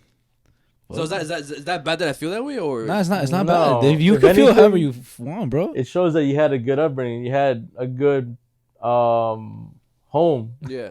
You could say it wasn't broken or whatever, but I feel like when kids have a good upbringing, it makes them confident. It makes them do certain things. It makes them enjoy life a little bit more. We always had to worry about little shit, like, oh, is mom pissed off today, or like other shit, but you were carefree. You were, I wouldn't say in a bubble. You just had loving parents that. Nah, I feel like I was in a bubble, bro. But they was. Fuck it. If it was due to their love. They prioritized you and your siblings because that's what I guess their mission was. Yeah. To make sure that everything George got was gonna be there at the ready. And I think that's good. So I think they did good on their part, bro. But you think like you could have gotten raised better type shit, right? Like, or what? Not raised better, because I mean I feel like that's not like the right term to use, because being raised better is like, oh, I was a fucking bad kid who did shit, but I just wish like I got taught stuff like that. Well, you're a little bit more tough love type shit. Yeah. I know what you mean. I wish I got more soft love. Soft love, yeah. Bro, it's literally the yin and yang right Yes. Cause yo, I told him this one story. I think it was 2 episodes ago where or like what would happen, like mom would be like, yo, get out of here, I don't want to see you crying. Yeah, I remember that. And then you were like, damn. Whenever like your mom felt whenever bad. you would get beat or something, or like, what? No, whenever I would get in trouble and my mom wouldn't want to see me cry, and I would cry alone in the living room by myself. Oh no, yeah. But your mom would go to you and feel like, bad. Yeah, like obviously, like, I'll get yelled at or I get beat, but then after she'll be like, fuck, why did I do that? Like she'll talk to me and be like, oh, like, this is the reason why I did it. I'm sorry. Like she'll cry too, and then like we'll make up, and then everything's normal. Yeah. I think this goes back to the whole thing, like, where it's like parents, they obviously can't be perfect, you know? Yeah, of course. Like they can't be perfect, and like it's just they try their best. Yeah, of course. And I'm not complaining about the way my parents like raised me, because I feel like the way it comes off is like, yo, why the fuck am I not grateful? Somebody will fucking love to be like treated like that. But again, it's just sometimes I be feeling like left out whenever like talk about something and I'm like, what the fuck, I never experienced that shit, bro. No, you see, but like I think that's a good point that you brought up, because I used to feel that way whenever I used to bring up how like things that I didn't like that my mom did. Yeah. Like, because whenever you say that, it's kind of like, why the fuck are you questioning what your parent did? You know, it's like you're being ungrateful. They did everything for you, this and that. But if there's certain like things that you feel like they could have done better, it's not that you're being fucked up to your parents. You know, it's like you're not saying like fuck you, whatever. But because my mom, in all reality, she did a lot for us. Yeah. In all reality, bro, she was a single mom who raised two boys. And she tried her best, even though she did, in my eyes, a really bad job, right? But she tried her best. You know what I'm saying? So it's like, it's not bad for like somebody's kid to be like for example, I know that this is gonna happen. I know it's gonna happen because I'm not a perfect dad. Abby's not a perfect mom. I know in the future, Julia and Isabella, they're gonna tell us like, maybe you could have done this better, or maybe you could have done that better. Yeah. And I'm not gonna be like, yo, you fucking ungrateful bitch. I gave you everything. I sacrificed everything for you, this and that. I'm not gonna say that, bro. Yeah. I'm gonna be like, yo, like, maybe you're right. Going forward, I got you. You know what I'm saying? Like, it's fine. You know what I'm saying? Because it's my first time being parent. It's their first time being my kid. So it's like, nobody's gonna be perfect and shit. Yeah. There's no such thing as a perfect parent. If you think you're a fucking perfect parent, you're living in fucking La La Land. I swear. Like there's a lot of fucking things that you could work on. Trust me, bro. Yeah. You know what's one thing that like a lot of people don't talk about? You know, they talk about being good kids, they talk about being good parents. They talk about being good employees, whatever. Yeah. But what about? I feel like a conversation that should be like brought up is like, how could I be a better friend? And I'm not saying like my friends are ass friends, or like that, but like sometimes I be thinking that, like maybe am I doing something, like how could I be a better friend for you? You know what I'm saying? Or how could I be a better brother? Or like, you know what I'm saying? I feel like people should think about that. Like, so how can you be a better person to whoever is closest to you? Type yeah, because I feel like motherfuckers only think like, oh, how could I be like oh, their immediate family, but it's like, oh, maybe I could be a better friend to some random friend that you have or some shit like that. Like, you know, because I stopped calling my friends. I recently like stopped calling my friends, and like that made me think like, damn, am I being a bad friend? You know what I'm saying? Like, because I feel like I should, bro. I should check up on them. So every time I would like have those friends that I no longer fuck with, like at first I felt like I was the problem. Like, man, maybe I'm not cool enough, entertaining enough, or like even like in this person's like immediate circle. So it was until like last year I purged my Instagram, like all the bops or all the people I thought were cool. I got rid of, like, because there was times where I would like host parties or I would like to go to parties and include these people that I thought were friends. And they want to show up, but they wouldn't show up, or they would like give me like BS stories. I'm like, you know what? It's not my responsibility to. I think it's stop recording. It's cool. Just keep. Okay, sorry. Yeah. So it's not my responsibility to make you like me. I need to like me and prioritize my happiness type shit. So I was like, if you don't want to be part of my life, you don't want to be part of my circle, that's fine. You have every right to do so. But I'm not going to tolerate disrespect. Yeah. So as soon as I got rid of many people, I felt better. But there's also, I have friends that I still talk to. Shout out Kristen, shout out Caitlin that are in this area. I met them during work, but I used to like hang out with them all the time, but now I don't. And I just believe that, I don't know if this is the red string theory or whatever, that you'll just meet certain people at a certain time in your life and then you'll never meet again. Mm-hmm. Not because it's negative, not because it's positive. It's just that maybe it's just the cosmic power, the cosmic beings that are like forging our paths. And it's fine. I'm okay with it. I don't hate them. I don't think less of them, because I know that they're experiencing certain things, going through certain things that I'll never understand. Yeah. Or I'm going through things that they'll never understand. So I feel like as long as we're both growing and, you know, we say hi here and there, I'm okay with it. And I still do that. Like, I do this thing with my brother where we don't talk, but I'll send him memes. Yeah. He'll send a meme back, and that's our love language. Like, oh, here's like a dumb meme. What do you think? Oh, I'll send you one in return. Yeah. Sometimes we don't even speak. We just keep sending fucking reels or TikToks back and forth. Yeah, and that's the thing with me. Like, I didn't have this confidence in high school or in any time in school. But as soon as I left school and I just went on my own, making my own friends and just talking, I realized that I'm likable. Like, I am not the problem. Or maybe I am, but I'm just saying, like, I'm not a bad guy. Yeah. I don't think I've met anybody that could say anything bad about me.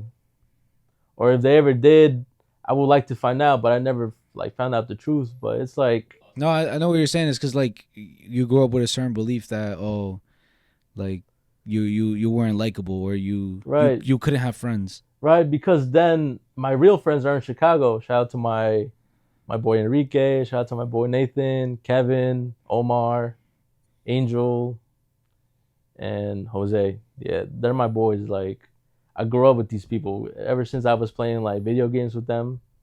Like, we grew up together. Yeah. And one day I was just like, yo, like, I should just pull up to Chicago one day and just like visit y'all, right? They're like, deadass, you should pull up. And on a whim, I went on my own. And when I spoke to them, it just felt natural. Like, we grew up all these 10 plus years together. And it was just like the best feeling ever in my life, like meeting these people. Yeah. And it's like, I felt like grateful, like, damn, like these are actually genuine people that like me for who I am. And yeah, I enjoy every minute that I spend time with them, spend time with you. It's beautiful. I feel like one thing that I gotta work on, and like I feel like I've been trying to do it more, and it's like I guess not trying to be a better friend, but just be a better like person to who I love. Is for example, Abby's dad. Yeah. Like we have such a weird relationship because we don't like have conversations. You know, and I don't know if it's because like I never had a like older person like above me. Like for example, I never had a dad, so it's like I never had like a manly figure to like interact with or show some sort of like affection to. You know what I'm saying? The father figure, basically, or no? Yeah, but I don't consider him a fatherly like to me. Like, but like I never had a like me. I never had a dad, the fatherly figure. Yes, but I don't consider Abby's dad like a fatherly figure. Okay. To me, you know what I'm saying? But it's like I never had a relationship with like I guess a man. You know what I'm saying? So it's like I don't know how to like interact with him. Like it's weird. It's like, you know what I'm saying? It's kind of like literally how we interact. It's kind of like cavemen. Like, that is the most like I'm not literally obviously. No, but like what I'm trying to say is like we just laugh, say a couple words to each other, grunts, you know, say here and there, and that's it. That eyes? I swear. I feel like you'll probably experience this when your kids, when your daughters have boyfriends. You'll probably be the same. You don't have to like them. You gotta respect them, and I'm sure he respects you. I'm not respecting him. And I'm sure he's straightforward with you, and you know he calls it as he sees it, and I think that's what's more important. You see, but I feel like he feels the same way. Like it's like we don't know what to talk about. You know. And then I feel like you should take the initiative and you make the first move. So maybe that'll. The fuck do I talk to him about? Just anything, bro. What you mean? Like, yo, like, because like that's how I felt about my uncles.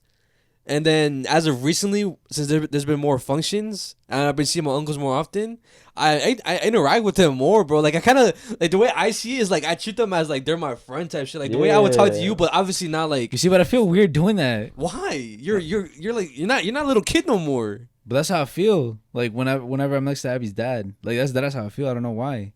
It's weird. It's like a weird ass feeling. Like I don't know how to do that. And it's always been like that when it came to adults. Like I don't know what is it like. I turn into a little kid when I'm like next to adults or some shit. Do you not want to what's that word?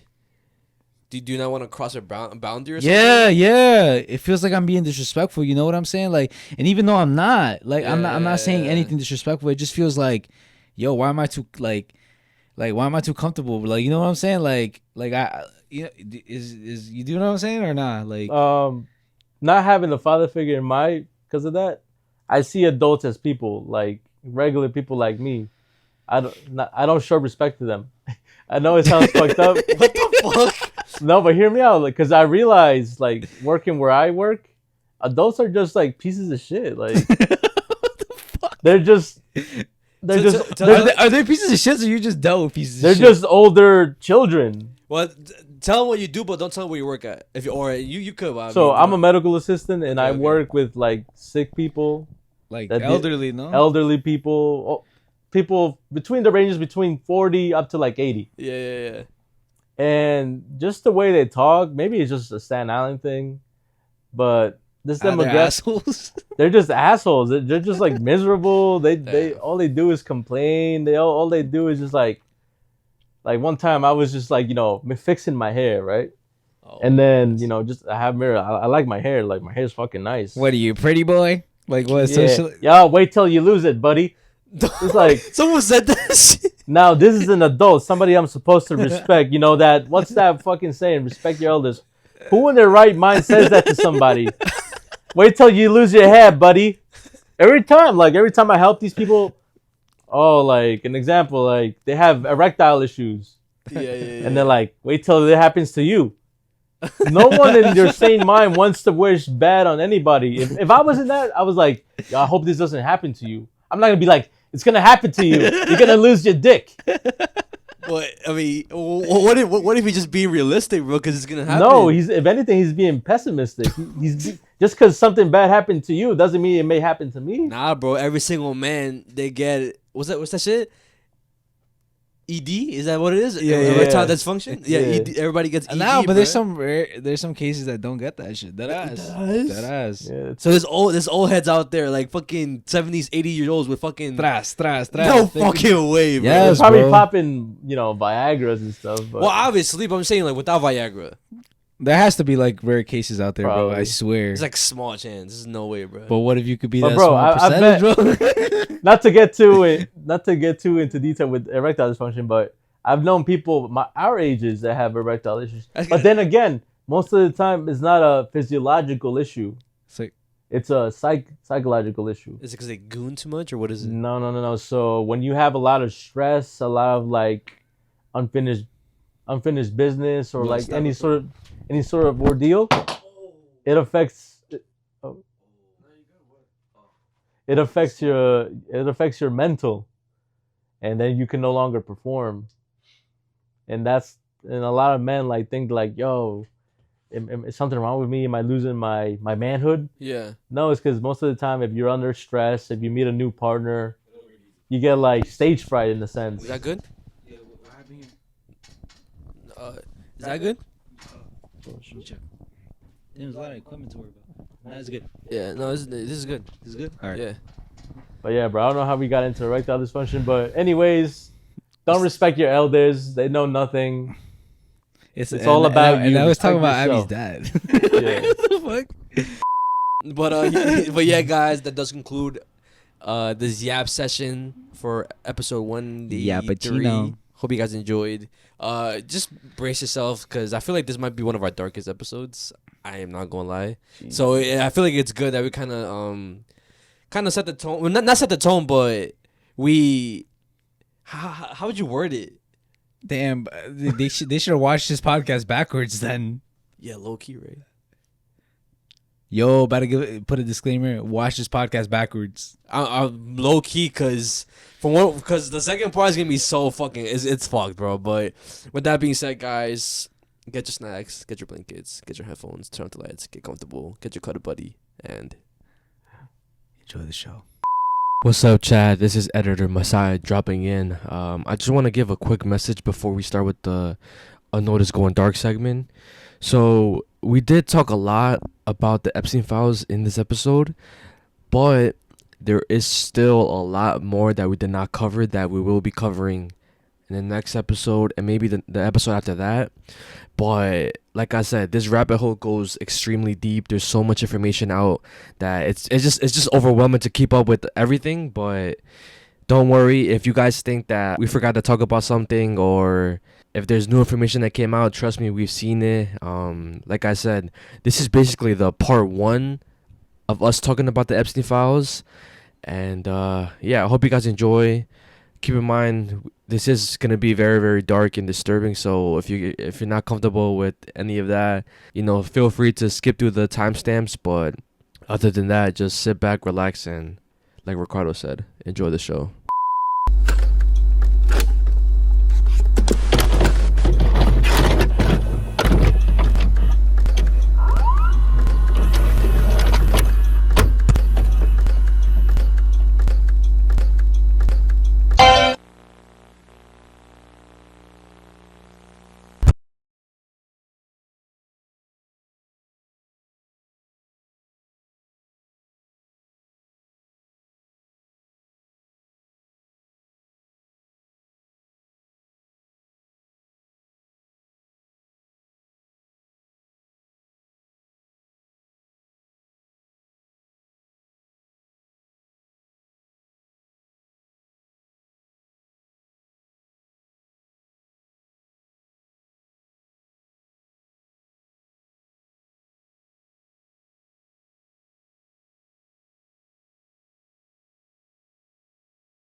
All right, guys. So the first thing I'm gonna talk about today is a disturbing movie scene that came out back in 1971, and it was this movie called Beguiled, and it starred Clint Eastwood, which is one of a very, very popular actor.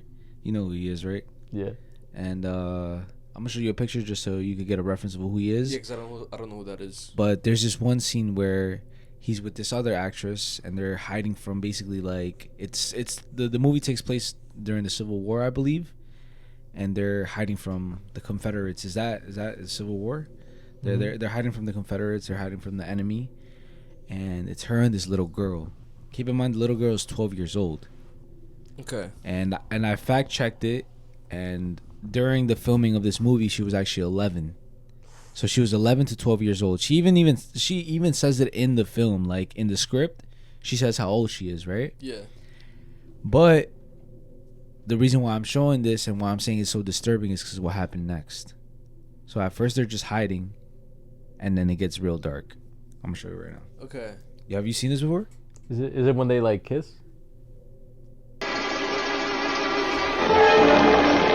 You see her? Amelia. But everybody calls me Amy. I'm Corporal John McBurney, but everybody calls me McB. How old are you, Amy? 12. 13 in September. Old enough for kisses.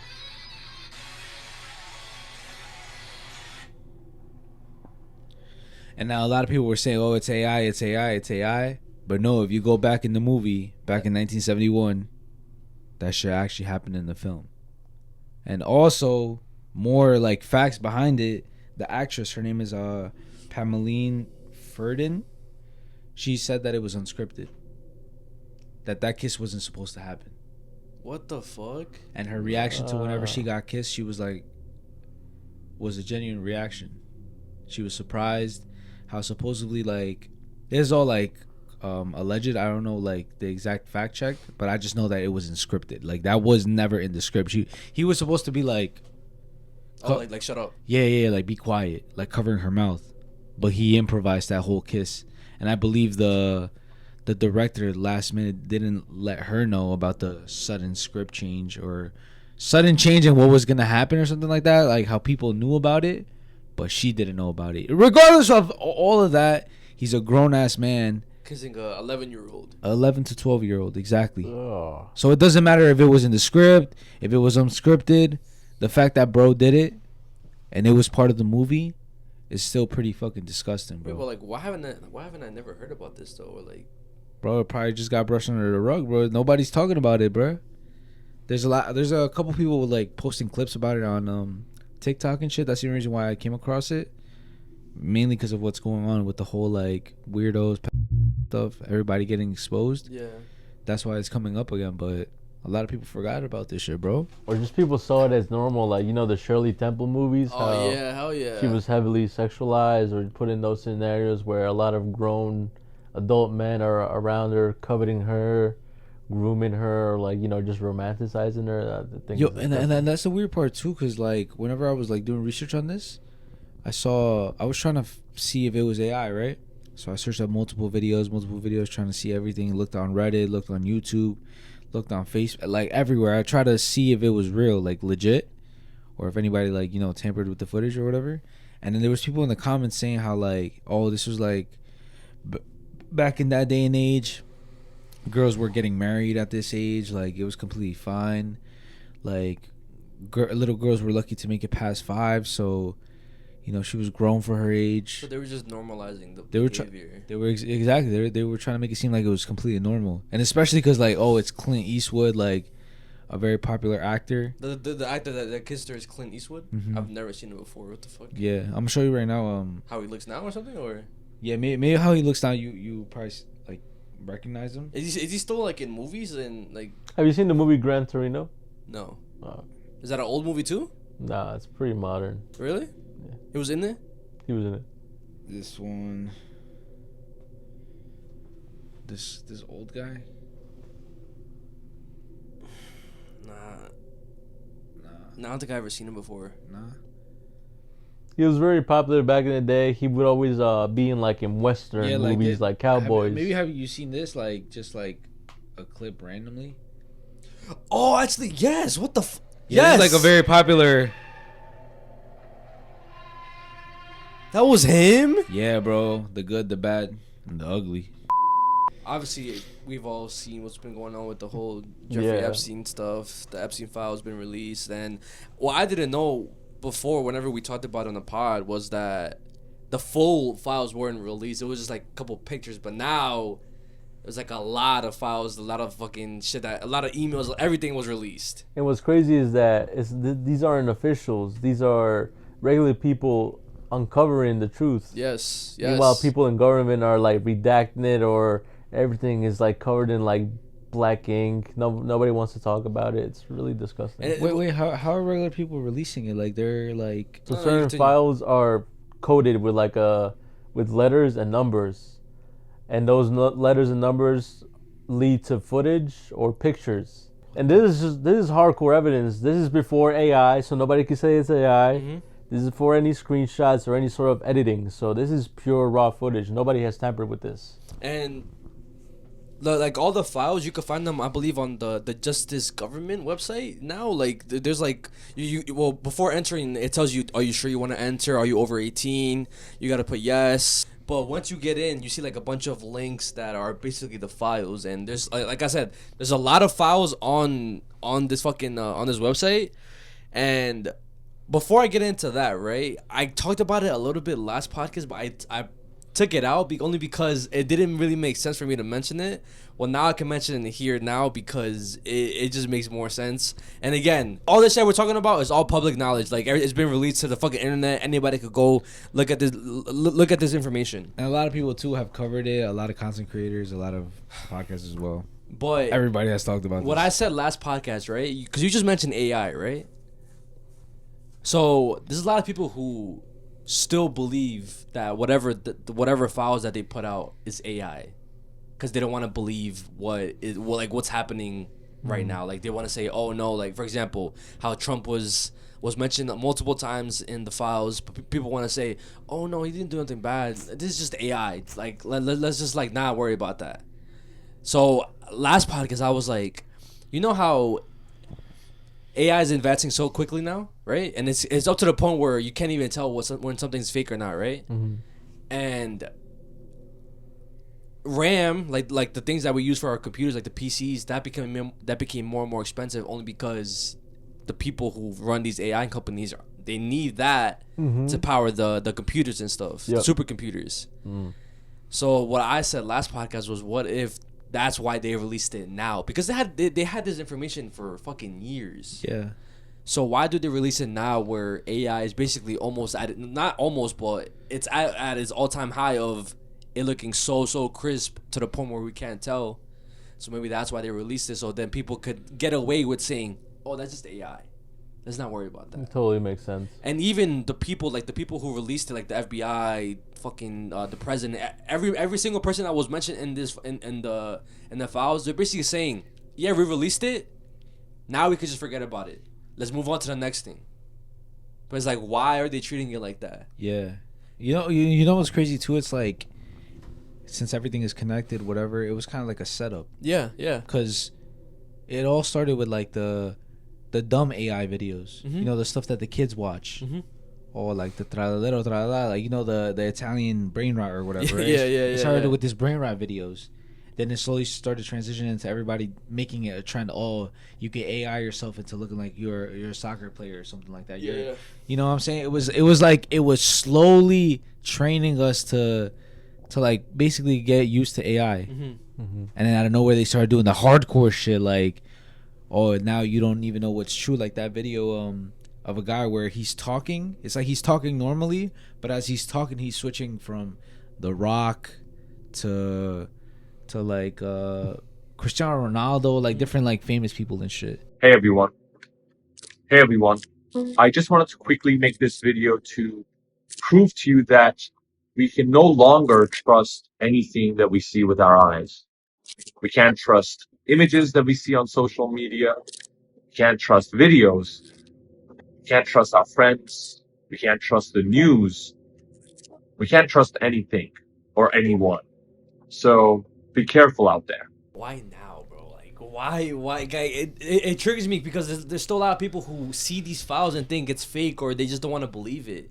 And it's like, bro, all the conspiracies, all the things that we have talked about before, talking about rings, all that stuff. It literally it's brought to light. It's literally public knowledge now, and now they just want us to forget about it. I think we live in a world now, or an age now, where it's no longer conspiracy theory. It's just conspiracies now. Yeah.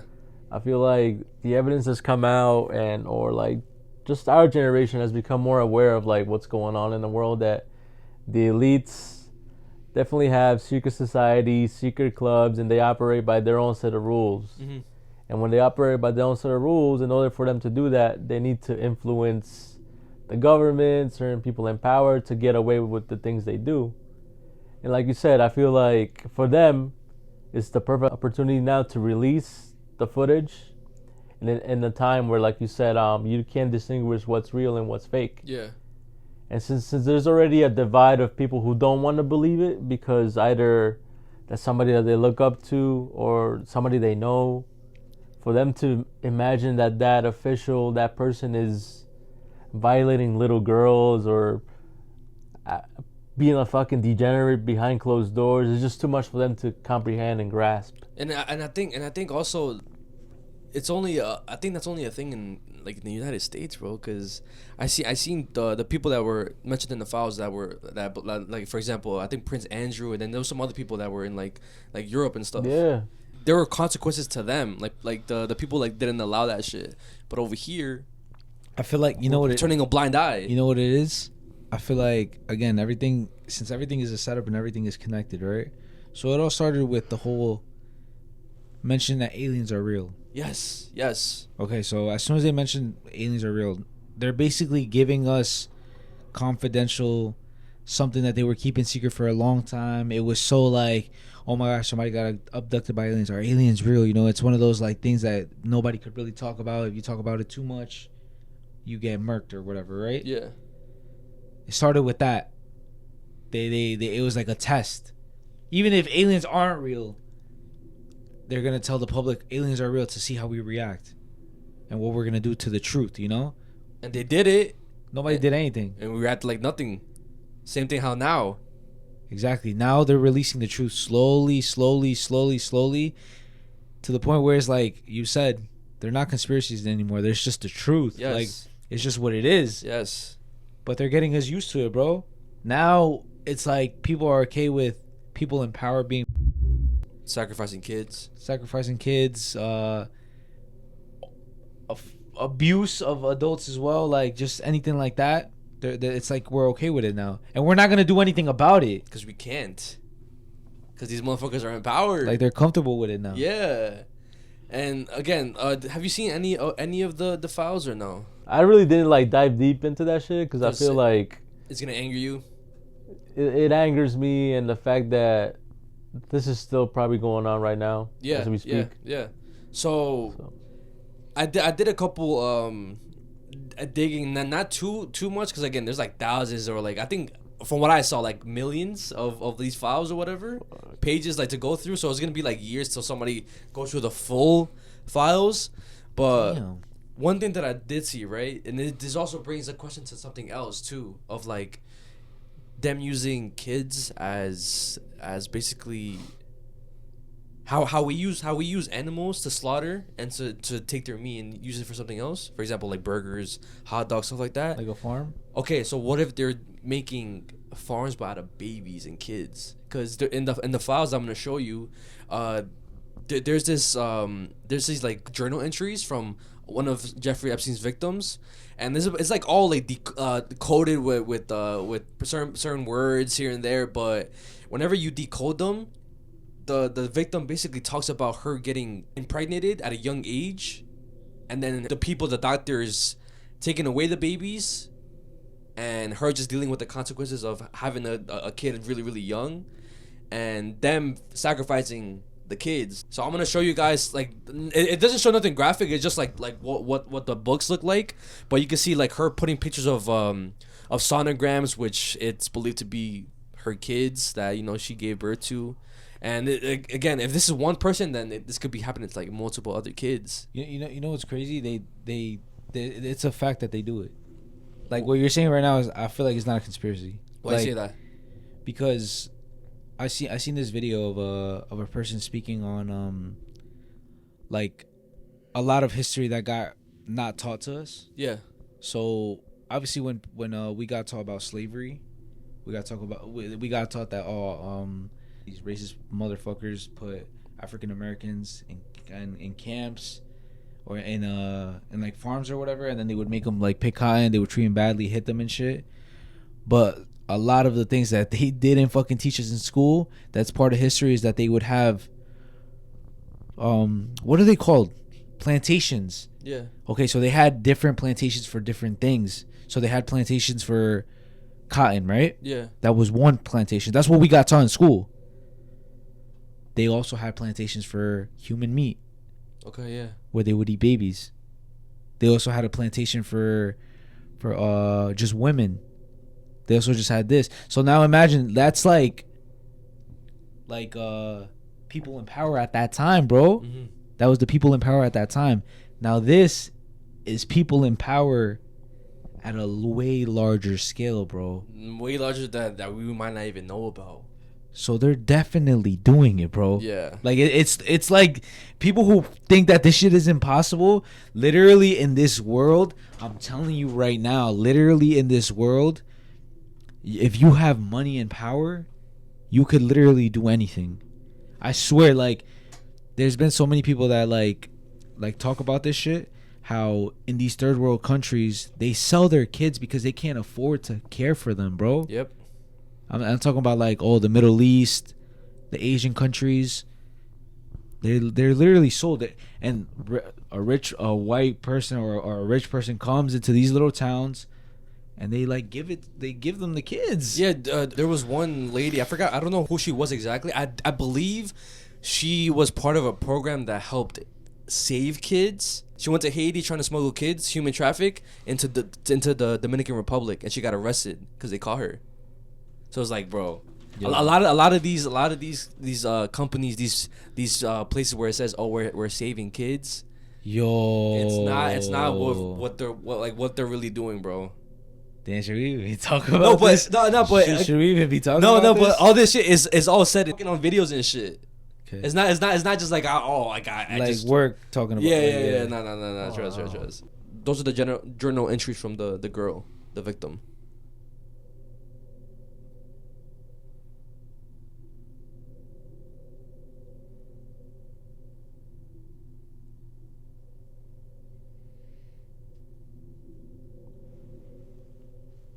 And in that journal, does she mention other women or other girls going through that stuff? I don't think so. I think she just talks about herself. You can just like scroll through like the video because it shows multiple screenshots of the journal entries.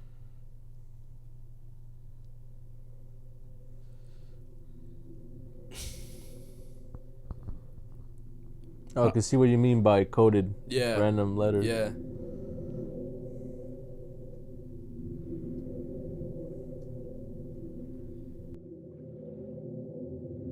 Old enough to drive, too young to go anywhere fun. Happy sweet 16. I love you. Happy birthday. Hey, how are you?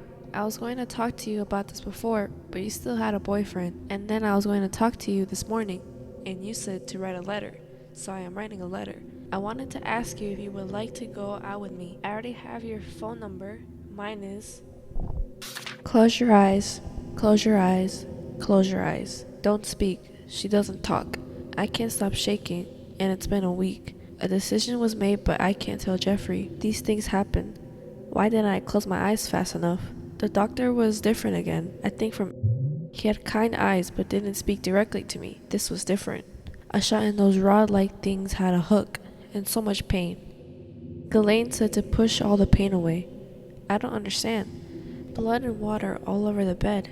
And she was right, like a feeling when your tummy hurts and you have to push. She said to close my eyes and put her hands over my eyes, but I didn't close them because of these tiny cries.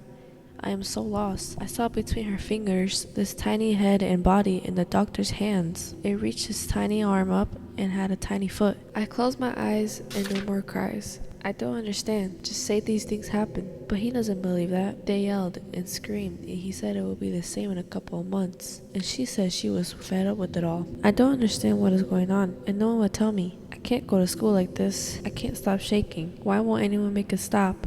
I know Ghislaine is trying, but nothing changes. Why didn't I close my eyes? In the hall, Ghislaine said she was beautiful. She was, not is. She was a beautiful girl. I heard her. Where is she? Why did she stop whimpering? She was born. I heard the tiny cries. I can't do this anymore. He was right. A couple of months and 2 pink lines with the hold on being with others until after it was positive. I want to die. Why didn't she protect me? As long as I am wearing what you want, there's no respect for me as a human. I am nothing but your property and incubator. You only trust me when I'm under your complete control. I will never trust another man ever. I am the only one who provides and sacrifices everything. I give and give out of terror, and you take all of me. You need me to continue keeping us all connected? Clipping, unlike drugs, a child's body can be sold over and over. This is not surprising, but there is no such thing as a child. There are children and cannot consent. They are missing the biggest in my own backyard and so many more, like Mar-a-Lago, and where I see Mr. Joe and Mrs. Ann. My heart belonged to her. She was so very beautiful. She was perfect. I can't bring myself to write what happened. I am beyond broken. I only got 10 to 15 minutes to hold and feed her before they took her. She is mine. I want her back. April 22nd. I had no choice. I wasn't ready, and she wasn't ready. My mother had found me, and it was urgent. After so many bonding moments with Jeffrey, Ghislaine, their baby inside me, with me in the middle, she wouldn't even look at me. We said nothing to one another, and I was confused. When we arrived at Palm Beach, I was taken to a house close to Jeffrey's, I think called Ocean Boulevard or Street, but it was close, and I was alone, except for a new driver, not Mr. Juan, an elderly French lady whose pictures on the wall didn't have her. She had a thick accent and was kind. Said she had been born to deliver babies and had been doing so before I was born. Similar as the last one, with shot and hook, but too much blood, with so much water, unbearable pain. She put her hand inside of me and seems worried. I didn't understand. Something about the baby facing wrong way. Please, release me from this torture and hell. So something that I came across, right, that has to do with that. Like I didn't do no research on like specifically like the files or whatever. Yeah. Because I feel like most of it is just stuff that we already know about. Yeah. You know what I mean? Obviously there's rings. Obviously there's people who sacrifice and eat babies, who eat human meat. Like that. I feel like that's shit that we already know. So it's like nothing new. Maybe the people who never like conspiracized or never really like touched that side of the fucking internet, or never thought that there's just evil people in this world that could do a lot of stuff, like a lot of crazy shit. You know, when you get bored, maybe to them, when you get bored, you start doing fucking psychotic shit. Maybe that's how they fucking think, right? But so I came across this this interview of this famous Mexican actress. Okay. And somehow this is tied to the Epstein files. Okay. So I believe in some of the Epstein files they mention a location in Morocco, right? Some sort of house in Morocco. How the elites meet up there. Basically, it leads to Morocco, right? And now this famous Mexican actress, which her name is Maria Felix, and she was a very popular Mexican actress way back in the day, right? And during the filming of this movie called La Corona Negra, the Black Crown, they were filming this in a different country. They were filming this in Morocco, over there in like the Middle East and stuff. They were filming it over there, right? And she says that in their interview she says all this. This is coming straight from her mouth, bro. Okay. So she says that she got invited to a house, right, by one of the directors of the movies or whatever, somebody who had something to do with the movie, right? Yeah. Somebody in power. And she said that they were having dinner, and she asked, "Yo, what is this? What are we eating? It's very, very delicious. It tastes very sweet. Like I've never had this before. What is this meat?" and that's when she came to find out that she was eating human flesh. Fuck. And they straight up told her it was human meat. Yeah, you're eating human meat. And she says it in the interview, bro, and she says it straight up, like, oh, like, that she liked it, like. She continued eating that shit? She like, didn't fucking throw it up? Like, she had finished her whole plate, like, she finished the food. It wasn't until after that she found out that it was human flesh. I'm gonna show you the interview right now where, straight coming from her mouth, bro, I'm not making this up, this is in the conspiracy. She says this shit, bro. Que comía carne humana. Yo comí carne humana una vez, pero de verdad. Ah, María. Yo comí carne humana y Quique y yo comimos carne humana en un lugar en el Marruecos español que se llamaba, una ciudad que se llama Shawen. En aquella... La ciudad santa. Estaban filmando una película. Estábamos filmando La Corona Negra. Y nos invitó, uno de esos moros notables nos invitó. Y este tipo le gustaba comer carne humana, pero yo no lo sabía. Y nos dio a comer. A mí me gustó. Era una cosa como dulzona, una carne extraña. Y pregunté, y así me dijeron, carne humana, antropófaga. Eso sí lo reconoces. No, pero no voluntariamente. Antropófaga, no voluntariamente. ¿Y cómo te sentiste después? ¿Que era carne de qué? ¿De hombre, de mujer, de qué? No quise preguntar, oye, ya eso ahí ya no llegué allí, pero era carne humana. Eso me lo dijo Quique. Pero Quique ya había ido a deponer el estómago 2 veces. Estábamos por allá trabajando. Carne humana, antropófaga.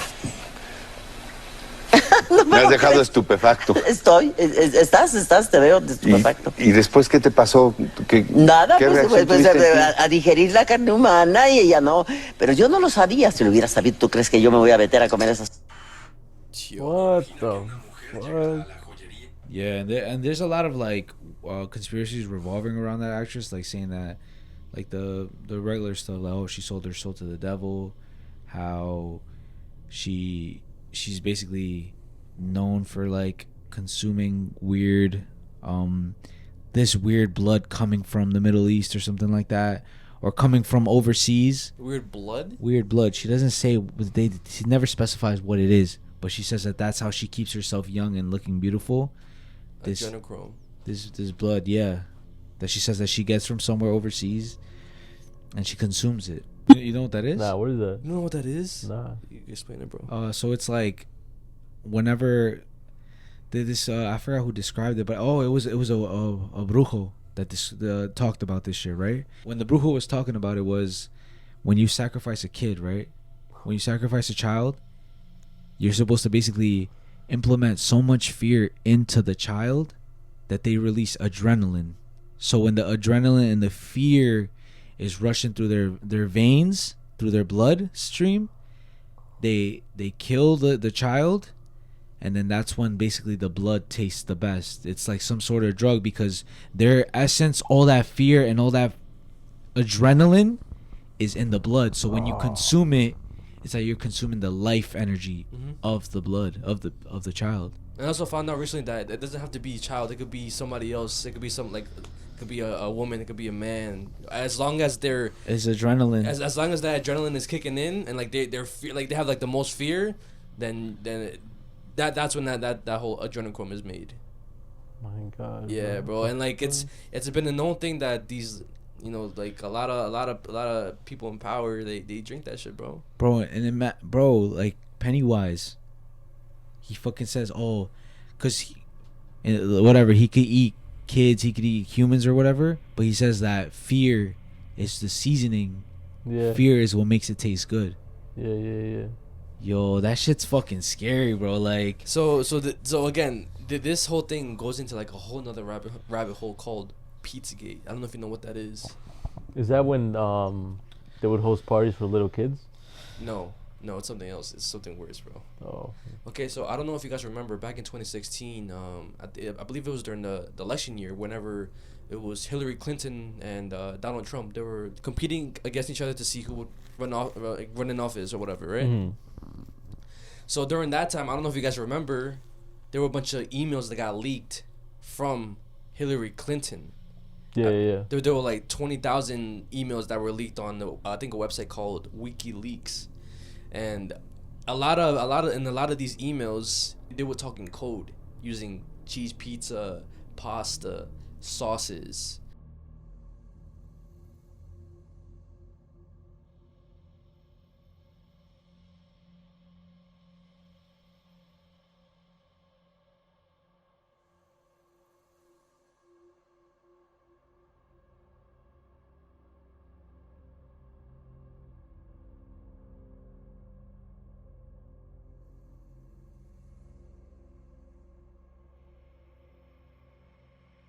Everybody just thought it was weird and not really thinking too much of it until other people, you know how internet detectives are, right?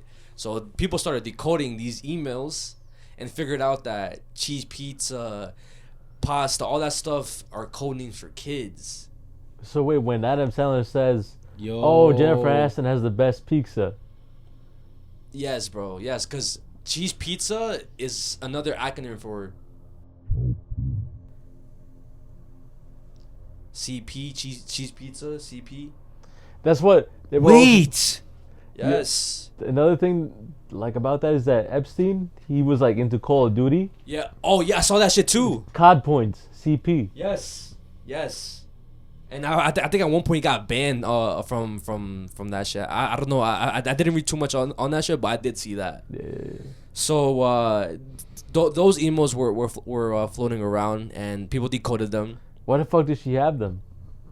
I'm gonna get to that shit. Wait, speaking of all these acronyms, Yeah. there was this streamer that got like he's getting canceled right now, and a lot of people are basically like coming after his ass because he was streaming, and while he was streaming, he ended up pulling up this tab. I think it's his notes. Oh, I seen that shit. And on the notes, there's these links, and one of the links says teen couples videos, and the other one says JBT files, and it's over like a bunch of terabytes or whatever. But JBT is jailbait, aka CP. Yeah. Oh my. And I forgot his name. What the fuck is his name? Like it's just the L. I think it's Lucaris or something like that. I'll search it up. I got you. Lacry or Lacrosse. Lacari. Lacari? Yeah, Lacari. But yo, I don't know why, but there's been a lot of people getting exposed for this type of weird shit. Okay, so in these emails, they frequently mention a specific pizzeria that was near the White House, and it was called Comet Ping Pong, right? And I don't know if the name of the pizzeria could be an acronym for CP as well. Yeah. Because Comet Ping Pong, CPP, whatever. But it was owned by a guy named James Alfontes. And he sounds like a random, right? I mean, I never heard about him before until I did the research. And I'm pretty sure you guys don't know who the fuck that is. But apparently during this time, he was like one of the wealthiest motherfuckers. One of the like, I think GQ named him top 50 most powerful people in Washington, D.C. But he's just a random, and he owns this pizzeria, right? But in the emails, they would talk about them visiting this pizzeria a lot, and this guy was on some weird shit because on his Instagram he would post pictures of him with kids, and there was, again, I'm gonna show you guys the pictures, but there was one picture that it was him holding like a baby or whatever, and I believe he used the term chicken lovers.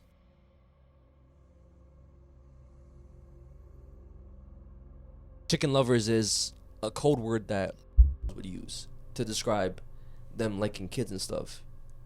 So like this is him. There's one picture, and all these pictures right here were on his Instagram. Wait, yo, hold up. I just like. Nah, yo, this is some disturbing ass shit, bro. Look at that picture, and then just go back on the other pictures I just showed.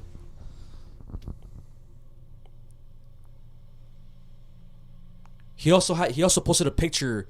It was a picture of like this hole in like fucking bastards, bro. Of this hole, I believe, leading to a basement, and in the caption he calls it a kill room.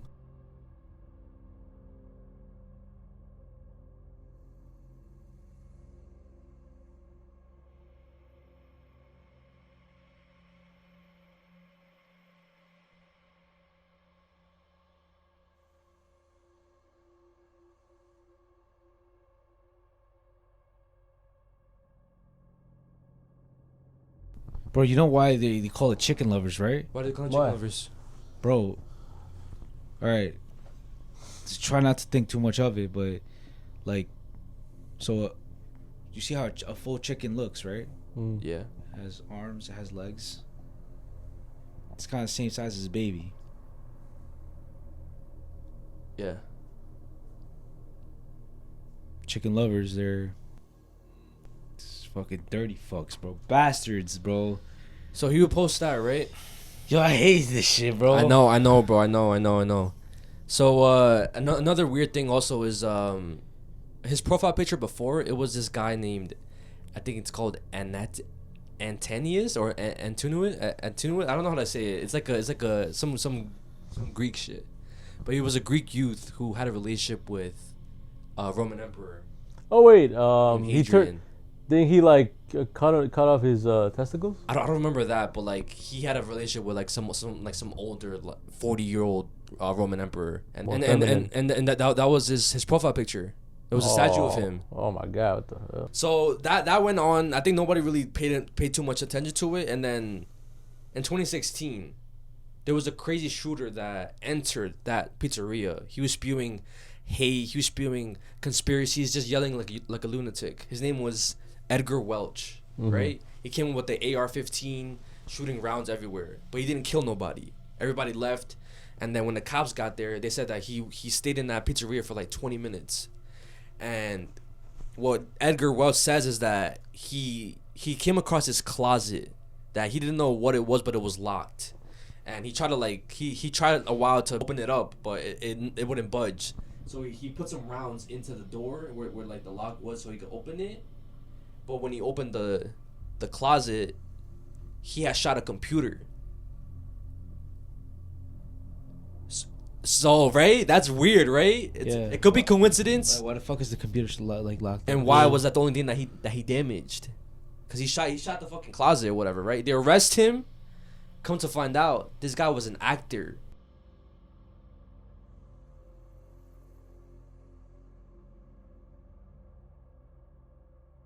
If you search up his name, he comes up on IMDb. And then his dad also like I guess like actor or somewhere in that industry, bro. They staged that shit. So then, evidence. Exactly. And then a couple years later, he dies from like police brutality because he had a gun. Yeah, right. Yeah, bro. So it's like this whole shit goes deep, bro. And like this is only like the surface that I came across. Shout out to Chase on YouTube, but yeah, bro, it gets even worse. You know, I haven't done any research on it, but something that I did realize like that's like weird as fuck is like milk. Milk? Yeah. So like even in movies, I realized that a lot of villains have this weird ass fascination and like weird ass craving for just milk. I've never realized. And then like there was these ads going around of like do you remember the Got Milk ads? Yeah. Where it was a bunch of celebrities, a bunch of people like in power or whatever. Yeah. Basically like drinking milk, and then they had the milk mustache. Exactly. So it kind of like makes me think, like, what the fuck does milk have to do with like anything? I feel like there's like symbolism behind it, because even think about it, the missing kids on milk cartons. On milk cartons. So what the fuck? Like, what does that mean? You know what I'm saying? Jesus, I feel like they're trying to like hint at something. Yeah, hint at something, like something, you know, like milk is tied to, in a way, innocence. You know, who drinks milk? Babies, kids, milk. So maybe they're trying to like mock innocence or something like that. And then the fact that they're putting the missing kids on milk cartons, and people say that the kids that appear on milk cartons aren't actually missing. They're just being advertised as missing, but in reality they're these motherfuckers. They're being human trafficked. And it's still going on to this day, bro. And like again, I feel like Jeffrey Epstein is like the tip of the iceberg. We'll never find like the main problem, the main like the main problem to this whole thing. It's like an ongoing cycle, bro. But I feel like, just going back to like why release it now, is because I feel like our generation just has so much information now to process. Yeah. that they're like, okay, release everything at a steady pace to the point where we become desensitized, and we see this shit as normal, where we no longer will care. But I feel like we're too invested into this to not care, and you know, we'll always talk about it, or like it'll always be hinted at. But like you said, it's just weird that, you know, this is happening right now, and we're the first generation to talk about it, to actually bring light to it. You know, our mother would always say like, "Yo, this Hollywood is weird. They always like sell their souls and do weird shit." And it's crazy that like she already knew that at that time, bro. Right. My mom literally told me like, I would be like, "Yo, I want to be famous and shit. I want to be famous and shit." And then like, I remember like saying, "Oh, I'm gonna go to this event." And she's like, "Yeah, but like be smart. Don't get raped." That's what she said. Damn, I didn't dead ass, bro. I'm dead ass. But yeah, guys, that's just like the tip of the iceberg of all this stuff. And that's not funny. I'm just saying, like, I'm trying to. That's how I'm coping with it. Like it's crazy that my mom would have to tell me that, because that's just how weird, Hollyweird. You know what I'm saying? And it's been shown to us throughout fucking time, bro. Even through movies, like I said, the Adrenochrome movie, that actress who was starring in the movie, who also does some weird shit. And even in have you watched Eyes Wide Shut? Yeah. So in Eyes Wide Shut, the guy that made the movie died a year later. Okay, yeah. So besides that, right? I thought the movie's more about a couple cheating on each other and shit, right? Mm-hmm.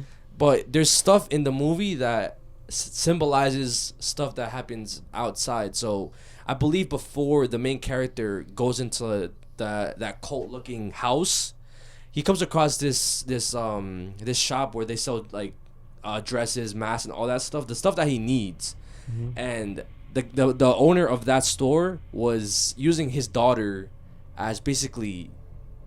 He was basically sex trafficking his own daughter to other people, pimping his own daughter out, and you see it on the screen, but you don't really think too much of it. You just think, oh, he's crazy or whatever, right? And then towards the end of the movie, the main character, he has a daughter with his wife. They go to this toy store, and in this toy store, there's a bunch of symbolism and there's a bunch of hints that point to that code that they saw in the beginning. Like there's like red circles that look exactly like the circle that they made in that cult building or whatever, when they were doing the ritual, when they were doing the ritual stuff. And then throughout them talking, right, it's like a I think like a one take. It's the two parents, and then the daughter just like wanders off looking at toys and stuff, but in the distance you see two other adults, like older looking men that were in the cult. That were okay. So it's not like official that they were in the cult, but those two men were seen throughout the movie, the entire movie, and it ends with those two guys basically leaving and the daughter following them. So it symbolizes how the main character and the wife fell into the cult and gave up the daughter for sex trafficking, human trafficking. They sacrificed the daughter. Yeah. So it's everywhere, bro. It's not just like real life. It's been shown to us everywhere, and it's fucking crazy. A very disturbing video, and it's an ad that aired back in 2018, coming from Adult Swim. So obviously, like, part of the videos could be like taken as a joke, but if you really take it literal, which I feel like most of this stuff is, because they're just like trying to cover it with like, you know, it's like symbolism or yeah, exactly. You know what I mean? So I'm gonna show you the video and let me know what you guys think about it. Yo, could you restart that for me? That's still on or not? The mic part? Yeah. Okay, good. So the name of the ad was called Pre-Birth. Okay. And I'm gonna show you guys right now.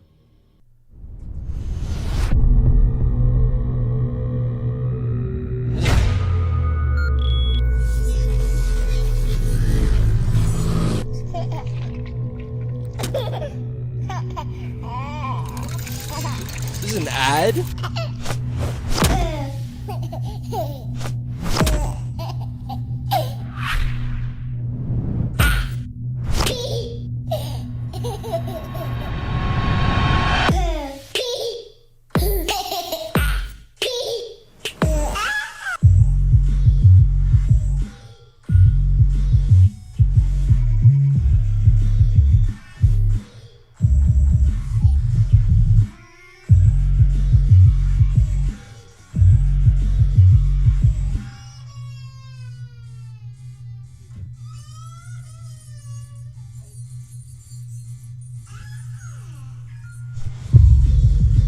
What the fuck?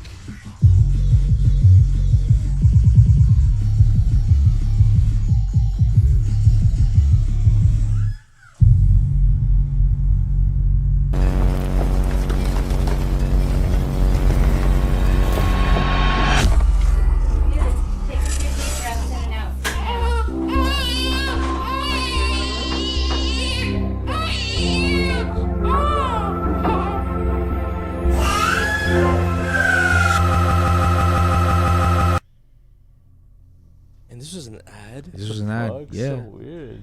What the fuck? And this was 2018. What was the ad for again? My fault. I think I missed. It was just like an Adult Swim like commercial that they made. Well, to be fair, Adult Swim is known to always kind of poke fun and just put stuff that happens in real life into like their shows or like their or in that instance their commercial.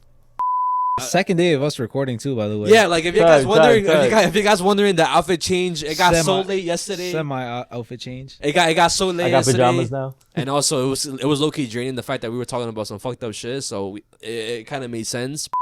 All right, so recently I came across a very disturbing ring cam footage video. Okay. That went really viral on TikTok posted by the account Oh Hey Melly. It's not her actual video, but her video is the one that went viral of her posting it. And it's this one right here. Well, actually, before I show the video, I have like a little bit of backstory of something that happened to me. And it kind of adds to this ring cam video, right? Okay. So my dumbass, I guess this should have been part of the regular segment, but I just forgot to talk about it. But it matches up perfectly with this. So we were rushing to go take Julia to school, right? My dumbass, Abby's dumbass. Let me get you forgot to lock the door? We forgot to bring our fucking keys. So we got locked out of the house. Okay. And you know, sometimes people, whenever like they need an emergency backup key, or whenever they tell somebody, yo, go check on my dog, like let's say they haven't been home for a very long time. Oh, go check on my dog. Where is the spare key sometimes? Okay, yeah, it's under the rug or something. Under the mat, right? Yeah. So now, but like I don't do that. I don't have a spare key outside of my house and Of shit course. because I feel like that's fucking stupid. Like, yeah. And you guys are gonna see why I'm saying this stupid, and like you guys already know, but like the video like kind of ties into that. But yeah, so there was no spare key. My landlord ended up having to fucking break the fucking lock. Oh, bro literally took a drill. He took a drill. He's like, I got this. Yo, first of all, it's mad easy to break into somebody's house, like that ass. If you want to break into somebody's house, it's so easy to do it. Wait, what the fuck? Wait, what did he do? I'm not gonna say what he did exactly, but like he basically broke the fucking la chapa, or like the fucking doorknob and stuff. And he's like, all right, done. And he didn't fix it? He just left it like that? Nah, bro, because I mean it's my fault and shit. So because he told me he's like, oh, instead of you paying Papa Lock, because I called somebody and shit. I was like, yo, I'm locked out of my house. Can you guys come and like unlock my house for me, right? And like, where are you? This and that. They asked for my address, whatever, my name. All right, it's gonna be a 2-hour wait, and plus it's gonna be $100. And then that's when we told our landlord, because maybe we thought, yo, he has an extra key, right? Because they had said that to us. Oh, like we have extra keys and stuff, whatever. Bro was lying. Yeah, they were dead ass lying. So, and we asked him, we're like, yo, do you have an extra key? Like we got locked out. He's like, nah, but if you need my help, let me know and shit. Okay. So that's when we called him over, and he's like, yo, they're charging you $100, bro. Like that shit is like $11, $12, bro. I'll just break it for you. Like I'll basically break in, and you just fix it to get a new one. And you already fixed that, of course, right? Yeah, hell yeah. Because what the fuck? That shit's mad fucking scary. But now the video that I'm gonna show you guys right now is this right here. Now by your story, I'm already guessing that it has something to do with them finding a fucking spare key or some shit. Watch. Oh my god.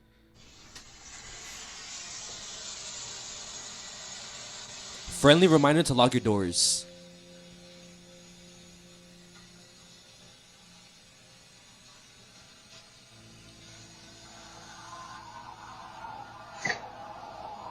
She has a knife in her mouth, by the way. Oh, what the fuck? And she's like naked. Look, what is she doing? She's looking for a spare key. She's checking under the mats with a knife in her mouth.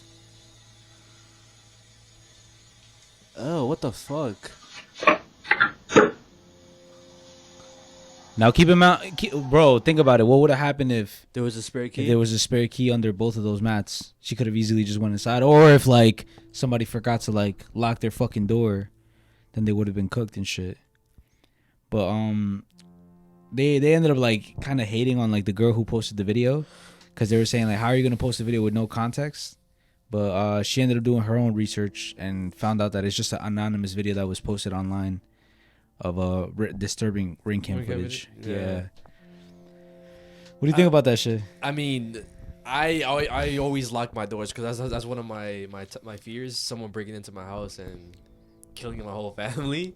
It sounds so dumb. Well, not dumb, but like it sounds like so far-fetched that like who the fuck is gonna kill your whole family? But like I mean, I'm just so paranoid to the point where like I always lock the door. I make sure like I double like check. Double fucking yeah, bro. It's the same thing with my fucking car. Like I always do the D like even though I know I fucking locked that, I fucking do it 4 extra times because I just want to make sure my car's not gonna get broken into. Also, remember that one time when that like happened to us? Do you guys remember? Were you awake?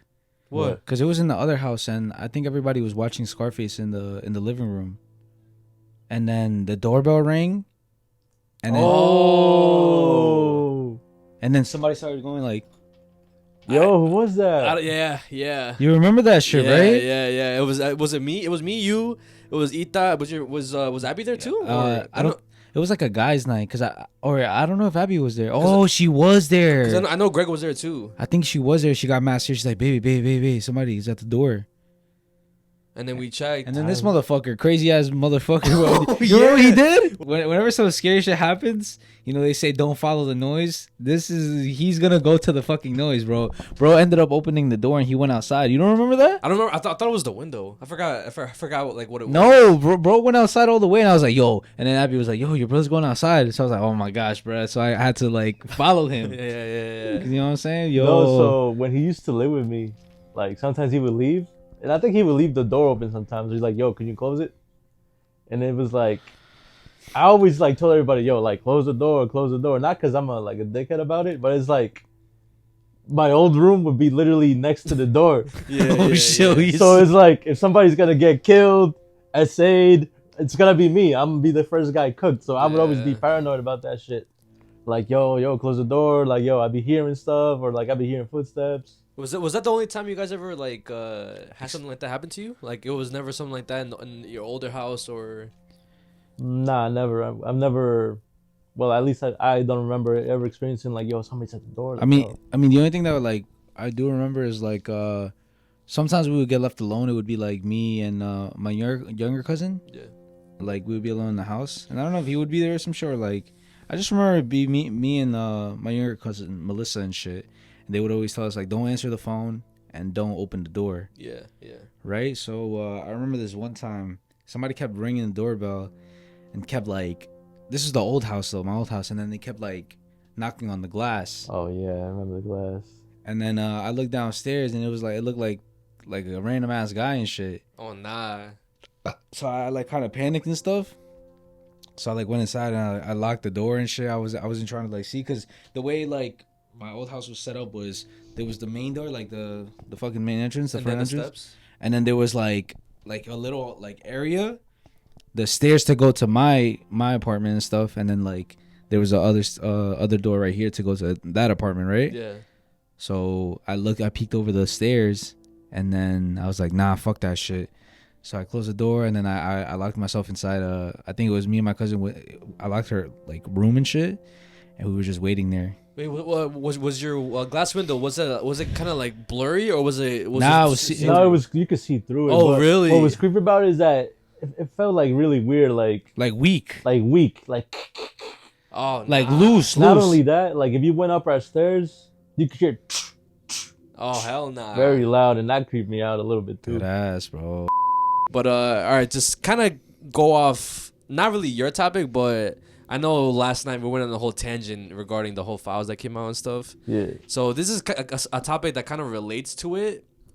So back in 2009, there was a woman. Her name was Gabriela Jimenez. And she was outside a hotel in Monterrey, Mexico. And she was just outside just screaming, spewing stuff about a secret society, cannibalism and how she wants her freedom, right? And the scene got so chaotic that the authorities ended up coming, and the newscast ended up coming too, and they captured all her stuff, all her like comments on video. So I'm gonna show you guys the video, and then you guys can let me know, because I feel like a lot of things that she says makes sense now. Because a lot of people, whenever that video came out, people were still saying it's a conspiracy. People were saying how she could be crazy. She could be crazy, or this video could be fake. Like, what she's saying is bullshit. But now with everything going on now, it makes more sense. And in the video as well, she mentions a lot of people with power during the time. So she meant, I don't know if you know somebody named Carlos Slim. Oh yeah.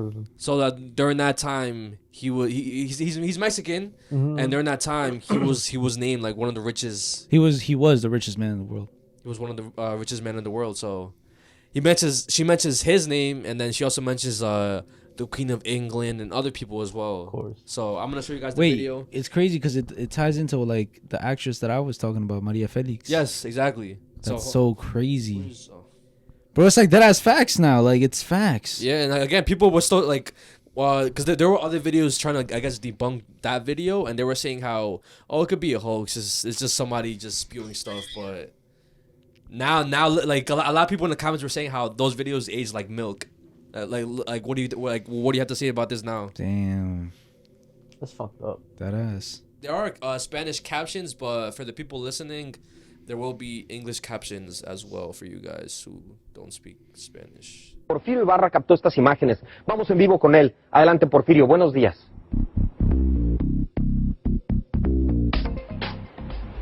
¿Qué tal, Luis? Andrea, muy buenos días para todo nuestro auditorio. Efectivamente, a pocas horas de haber sido detenida esta mujer, Gabriela Rico Jimenez, de 21 años de edad, fue puesta en libertad de manera inexplicable y, sin embargo, las primeras horas de este lunes volvió a protagonizar un escándalo en plena vía pública, Luis, y es que ahora fue en el exterior de un hotel ubicado sobre lo que es la avenida Ocampo, entre lo que es las avenidas Cuauhtémoc y Pino Suárez, en el primer cuadro de Monterrey, cuando esta mujer intentó ingresar las primeras horas de este lunes. Sin embargo, personal de seguridad le negó el acceso, incluso, la sacó de lo que es el lobby de este hotel.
I think it ends at that point. Shit, bro. Yeah, bro, and wait, it matches perfectly to what the fuck I talked about, bro. Exactly, bro. Cause she was like, I wasn't aware of anything. Mm-hmm. I didn't know that they were eating humans. So what makes this whole thing weird is that she wasn't just like some random woman just screaming this stuff. Cause if she really was some random person, why would the news cover it? They were just like, it makes no sense. Right. Because anybody could go outside. I could go outside right now and scream that shit or something similar to that, and they'll just like ignore me or whatever. But she was like a supermodel, a Mexican supermodel, and a lot of people say that they remember seeing her like on magazines and stuff like that. But after I guess this whole case went viral, or after her saying this and her being on the news, if you search up her name on the internet, you cannot find anything about her anymore. She disappeared. Basically, yeah, like the whoever wiped out all information from the internet. And people could say that maybe she was, because a lot of people say, oh, maybe she wasn't a supermodel, maybe that's why you can't find stuff about her. But I believe that if she wasn't like a high, like well-known supermodel, she could have been an up-and-coming supermodel, and then she saw what actually goes on in the industry, and then she got traumatized, and then that video came out.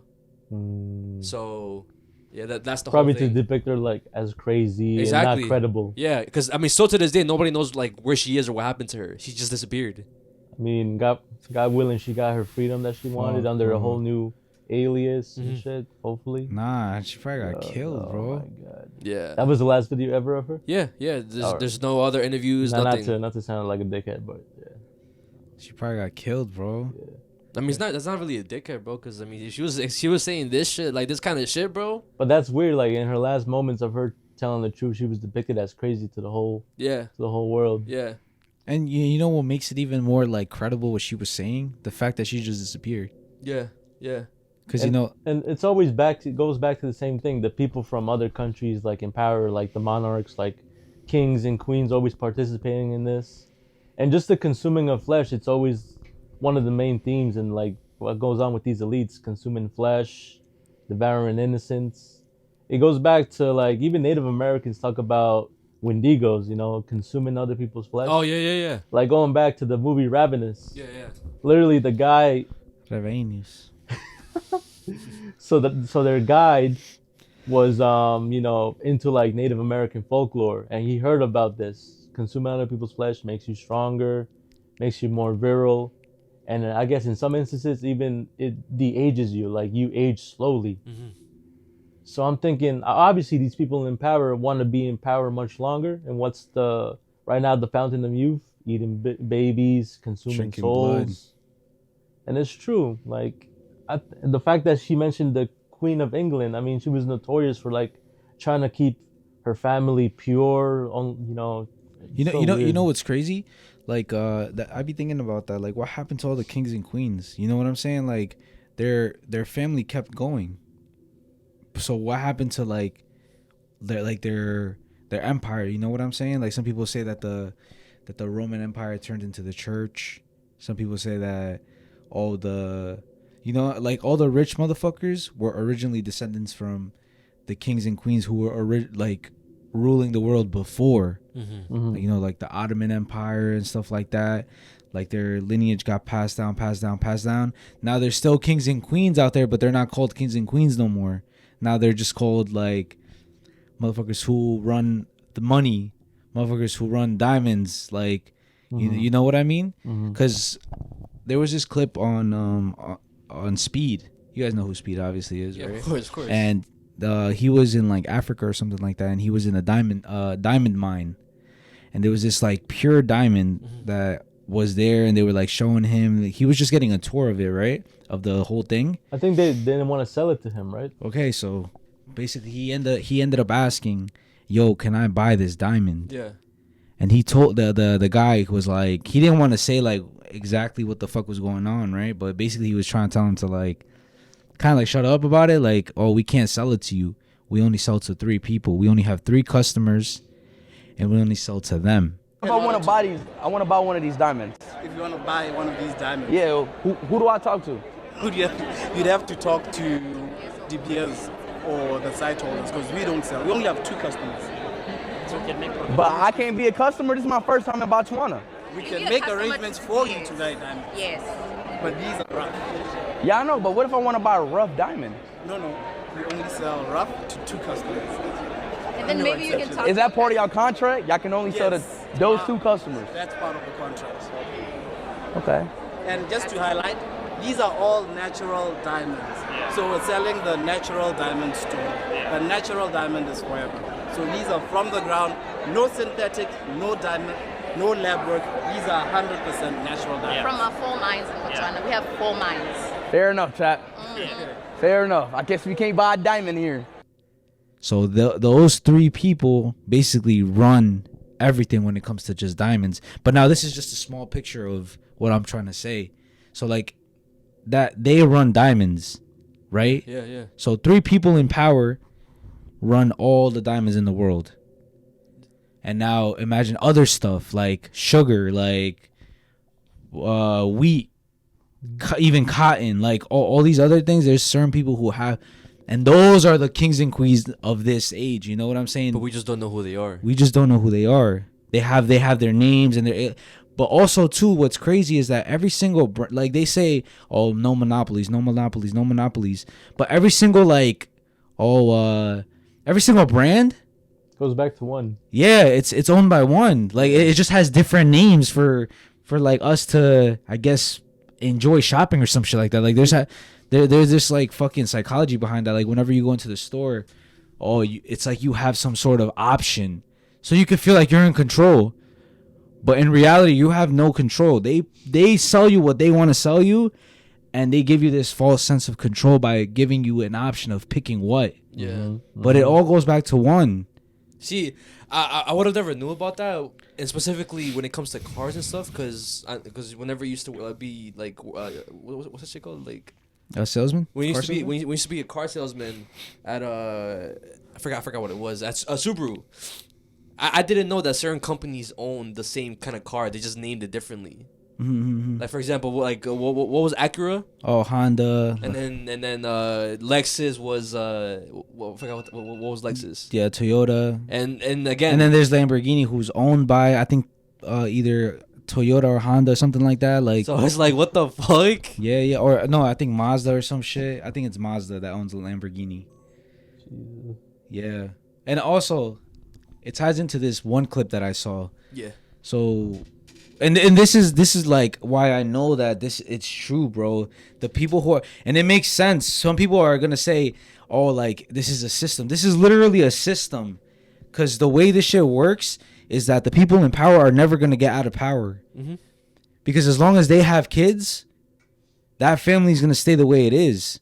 So the people who run shit are never gonna get dethroned, no matter how much motherfuckers try, unless there's like some like superhero level threat where they could fucking let that ass take them out, or like some revolutionary war where all the fucking citizens in the world decide to turn on like the superpowers. But besides that, even that, we probably wouldn't be able to do it, because they'd just be like, yo, you guys stop or we're gonna nuke ourselves.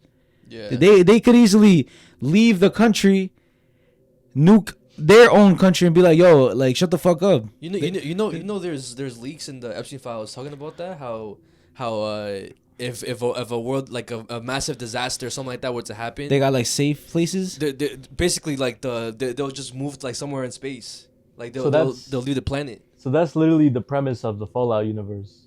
Really? Literally what you just said, that everything is controlled by only a certain companies that give goods to the people. And over time, the resources of the world were being depleted.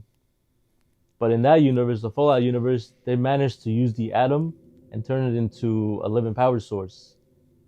And because of that advancement in that universe, they were able to make robots, cars that could use atomic power instead of petroleum or gas, advanced weaponry, armor, whatever. But the companies realized that they were only doing good because the fear of war with China. And like conflicts, they always result in one side winning or eventually peace. And at this time of the war, it was a stalemate. China was trying to invade Alaska because Alaska was the last source that America controlled that had a lot of oil. So one day China invaded, went through the Arctic, and cut straight through to Alaska. There was a big war going on, whatever. And then they realized, like, oh shit, we're not gonna win, either of us. So there was talks about peace between China and America. And then the people in power, like you said, had like a little secret meeting, and they started coming up with ideas to sell ideas of the end of the world. Oh, guys. So they started recruiting actors, people in power to talk about the end of the world. And this is all in that universe, the yeah. volume. Yeah. So there was this actor who was like known for like to playing in Western movies, and he was talking to his other actor like, "Yo, I haven't seen you in a long time. Where you been?" "Oh, I'm no longer in movies. I do commercials now." He's like, "For what?" "Selling vaults. Vaults are basically bunkers in this universe. And if you have enough money, you could buy one and you could basically help your family. Help survive the apocalypse." Yeah. And he was telling his boy, like, the end of the world sells money. And if you keep talking about it, if you keep paranoiing people and scaring people, they'll eventually cave in and buy stuff. Yo, you know what's crazy too? Mm-hmm. Like, I just thought of this. Like, imagine Antarctica is where all of the safe... Agartha.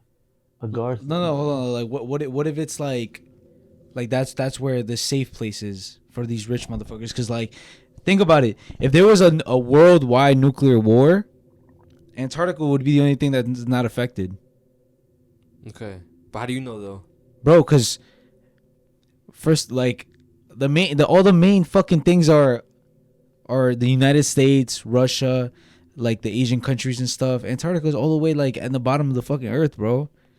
You do have a that shit won't get touched. I'm just a theory, bro. I don't fucking know and shit, but I'm just assuming, like, if somebody wanted to be real safe when it came to a worldwide nuclear war. And at the end of the day, it's never like truly mentioned who does it, whether it was the government or the rich people, but it was the very people that were selling the end of the world that dropped the bombs that killed everybody.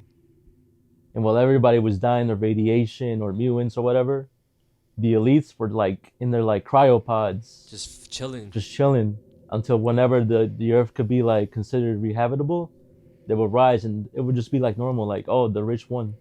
And it'll just be a constant cycle because they'll reproduce, they'll have people again like as fucking citizens under them. Yeah. And then like they'll have no clue what the fuck happened. It's like what the fuck, like Thanos. I was about to say what fucking Thanos says.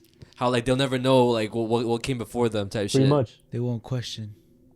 They'll be thankful for what I've given them. Like, what the fuck, bro? A new graceful universe. I recommend y'all watch that show or like dig into the lore. You could probably watch it on good universe. On Patreon. React to it on Patreon. I didn't know it was a show. I thought it was just like it was made like 2 years ago. It's a game. Yeah, I know it was a game, but I didn't know it was a show too. And it's so like its main theme is that, or one of the most iconic quotes from the Fallout universe is that war never changes, and it's true. Yeah. Whether it's war between countries, between us, and it's always over petty shit. Whether it's money, resources, whatever it's. Yeah. And it's crazy too, because like what you said, when they sell like what they were selling, like basically the whole like it's now. That's what happens now. So what they were doing is if you want to have a successful business, you basically make a problem first. So they were, oh my god, they were selling a solution. Like they're selling a solution to a problem. That's really like the whole big pharma. Yeah, exactly. How they constantly need people to get sick, so they could just constantly. So it's like you make a problem. That was like one of my theories. Like, what if they release COVID on purpose, so the pharmaceuticals can make like more money? Anti-vaccine against COVID. Yeah. Because you had Pfizer, you had other companies trying to like make their own dose of COVID. And they made that shit like this. How the fuck did they make a cure that fast? They were saying, oh, if you take our shot, it'll be like less like damaging on your body. If you take ours, you can only have to do it twice or something. And that's probably the same bullshit that happened with what's that everybody say when you lose weight? Ozempic. So Ozempic is a fucking diabetes medication, right? Yeah. So either somebody did some shit where maybe because bro. Okay, so everything has a sales rep. Yeah. Everything. I'm talking about everything. I've seen this firsthand, bro. When I was working in a doctor's office, there would be Ozempic sales reps coming in. I already knew it was fake talk. Like, I was just watching them like, all right, can y'all just fucking get the fuck out? But they would be at the front desk fake talking to me and like the other person and shit like that was working, talking about like, oh, what shows have you guys been watching? I used to just like not answer anything because I knew what they were doing. They're trying to build rapport. That's what it's called. It's like when you try to build a relationship so that they feel like it's not just money, like it's a relationship. Like they fuck with you. You know what I'm saying? Oh yeah, like I'll leave flyers here, like this and that. Like if you guys need anything, you guys can call. Like shut the fuck up. You know what I'm saying? But probably something happened where maybe they offered some celebrities this shit. Oh, like, yo, you could lose weight with this. They probably didn't say that. And then that's how it gained popularity. And now they made money and shit. You know, it's like a win-win. It's a diabetic medication, but you could also lose weight with it. So fuck it. And now it got clouded. It got popular because of TikTok and shit. And then even like the people who had diabetes couldn't even get the actual what the medication was for because everybody else was spamming it as a fucking weight loss medication. That's fucking crazy, bro. And before we move on to like your next topic or whatever, I just want to drop just two things, because you had mentioned COVID. Another thing that was also in the Epstein files was like they had mentioned a big quarantine way before 2020.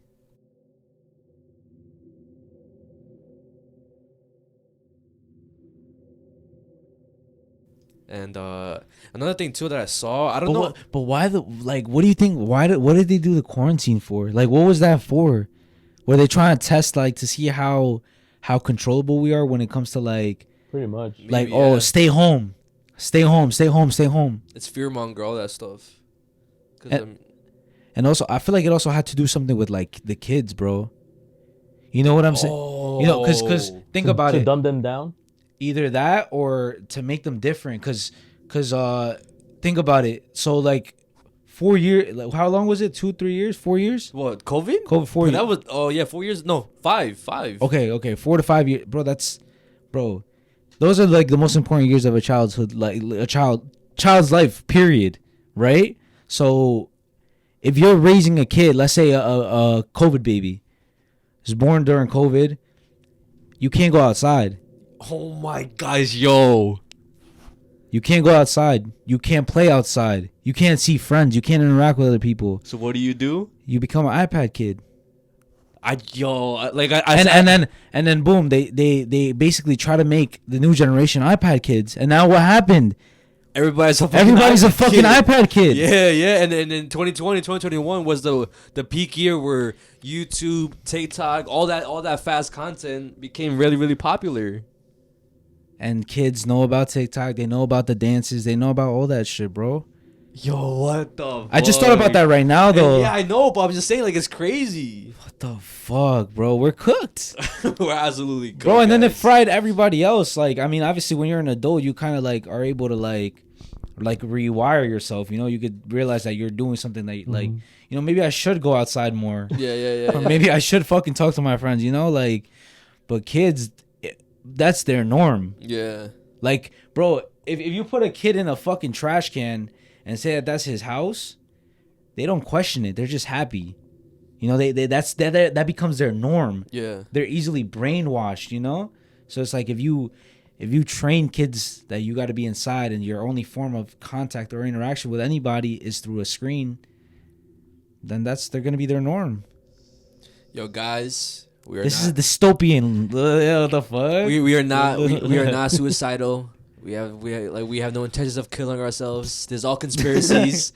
We got all this information from the internet. I mean, to be honest, I heard all of this from Jumpers Jump. So like, if any elite is watching, Jumpers Jump covered all this stuff. They talked about Epstein files. They talked about all the conspiracies. They talked about all of that. So we're getting all the information from them. So if you want to target anybody, target Jumpers Jump, bro. I'm sorry, man. That's just too funny, bro. Yo, we did as went on the whole tangent too. Holy fuck! I didn't expect that. So now moving on to the next topic, right? It's we're getting off of like the crazy shit that goes on in the world. Yeah. So recently I came across 2 clips. So the first clip is this girl talking about how she used to cry every day. that when she was in a coma. Okay. So I'll see if I can find the clip, but basically, like, the reason why I started thinking about that is because I try to put myself in her shoes, how I would feel if, let's say, I was not moving, but I was still conscious. You know, kind of like when you're in sleep paralysis, you know what's going on. You know that you're awake. Well, you're like half awake, right? You're aware, but you can't move your body. You can't even open your eyes. So it's like, imagine being like that for months or years. Yeah. Right? So, like, just think about that. Like, what do you think you would feel like? I mean, I feel like I wouldn't be feeling anything though, right? I would feel like insane. Oh, you're talking about like after you wake up, or bro, like think about like being in a permanent state of sleep paralysis. Okay. So how would I feel? I think she was crying every day, bro. I don't know, bro. I feel like I'll just get traumatized, bro. Like you know that fucking what is it, that 100-yard stare? That would be literally me, bro.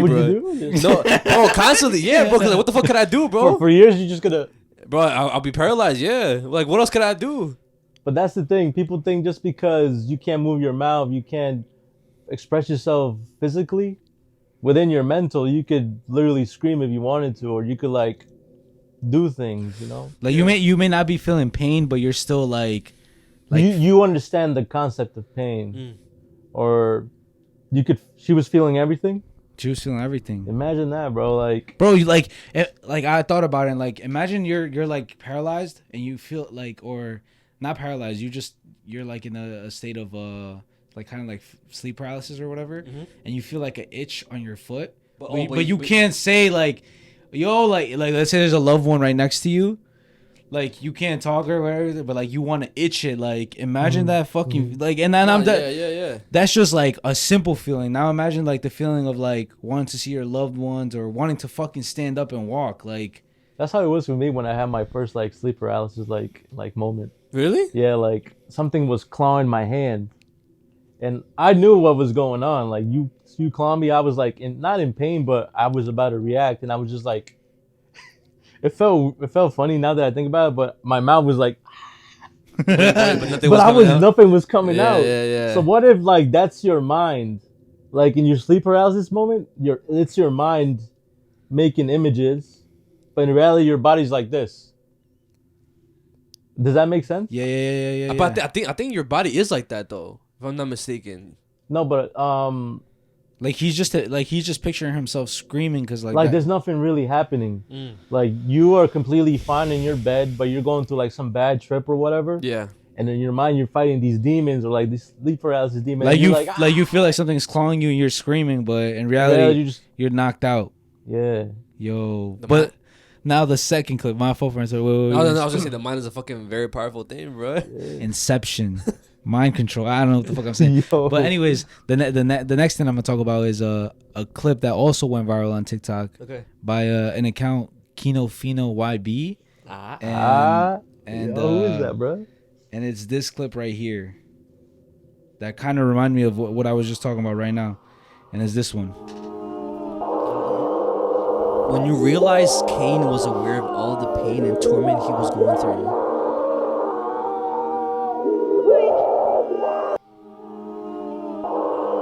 What the fuck? That's just the fucking brain in like the spinal cord? Okay, so that scene was basically a scene from a movie, Robocop 2 from 1990, and I feel like he could explain it better than I can, but he'll explain it right now, like the context behind the scene or whatever, like what, because that's his clip. Oh, okay.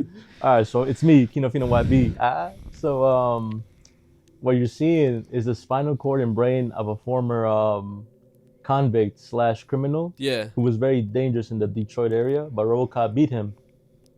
So during that time, they were thinking that RoboCop was way too independent, because even though he was a machine and had the ability to be controlled by the corporation that made him, because of his humanity, he was able to break that. He had his own free will, despite being a machine. Now that's weird.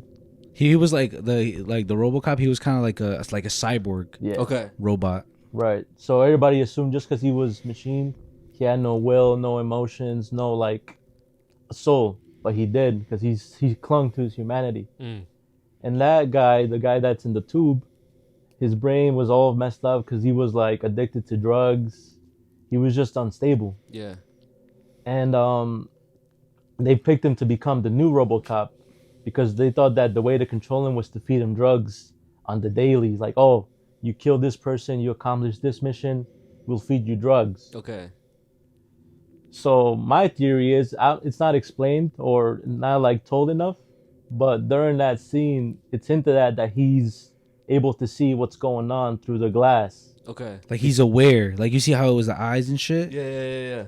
Because if you saw, there was cables attached to his spinal cord and like little sensors attached to his brain. Okay. Typically, that would be for like neural activity or neural stress to monitor how he's tolerating the situation. Now imagine yourself, literally you have no appendages, no nothing. You just suspended in gravity in liquid and you just seeing your body literally through the glass. It was the next shot of his body being like torn apart. Oh my god. Bro. Like in the next scene, it didn't show, but a doctor was holding his head. Pull it up, pull up the scene. Bro. And you see how it ties into what I was talking about, bro? Yeah. That's him? Yeah, showtime. Oh, so at this point, they're taking out his brain and stuff. There's no damage. Oh. I hate brain surgery, bro. Like, that shit makes me, like, mad uncomfortable. Here it comes. Thing of beauty. Excellent. I don't know about the rest of you. I'm hungry. Oh.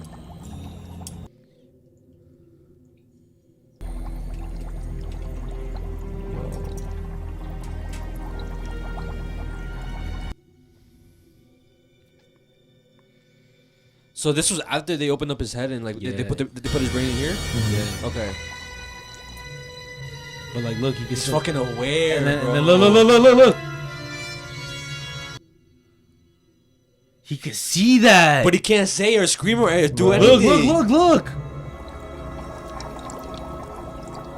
Oh hell nah, bro. I have no mouth, and I must. And what's messed up is that as soon as they plug him in and turn him into, I guess, an artificial intelligence, he starts screaming.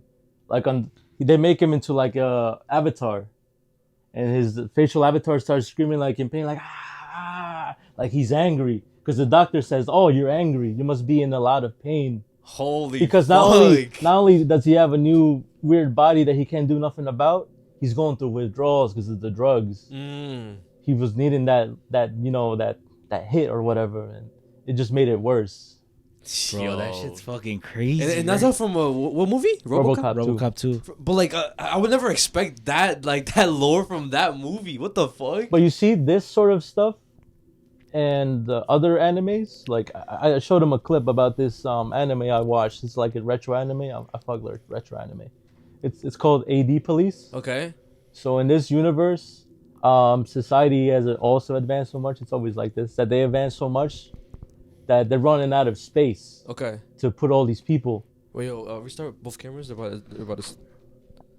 Well, this was about to stop, but I just want to make sure that one's good too. So in AD Police, basically they made these machines to build buildings faster, so they could construct more and make more livable habitats for people.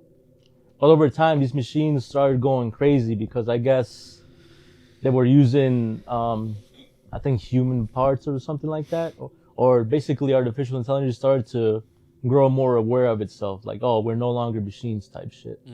So they made this special police department that handled in killing these cyborgs and killing these robots. But they were heavily outgunned. They were way stronger, much faster.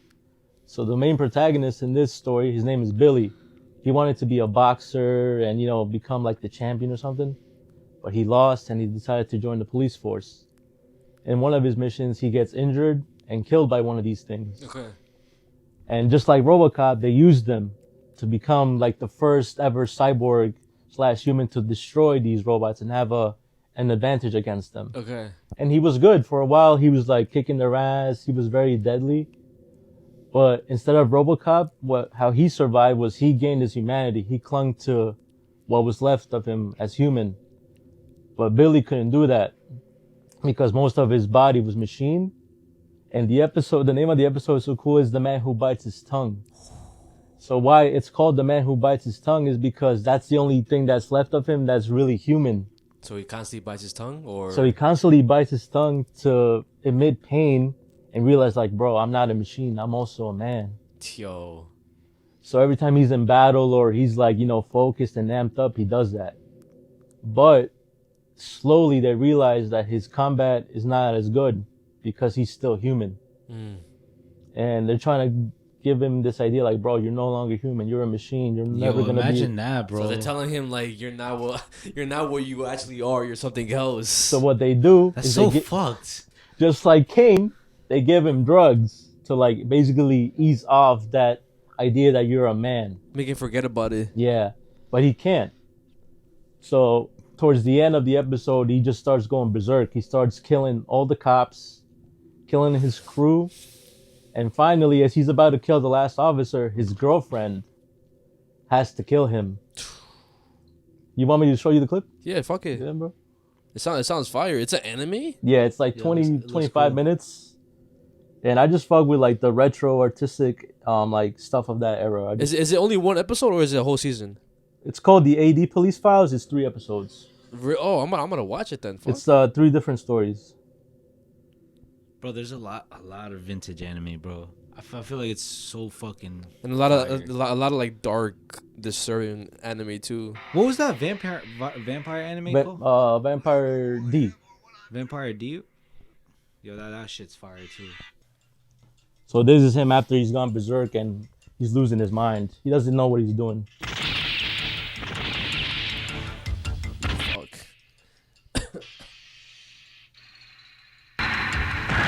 Crazy. What am I doing? Who are these people? Who am I? Who?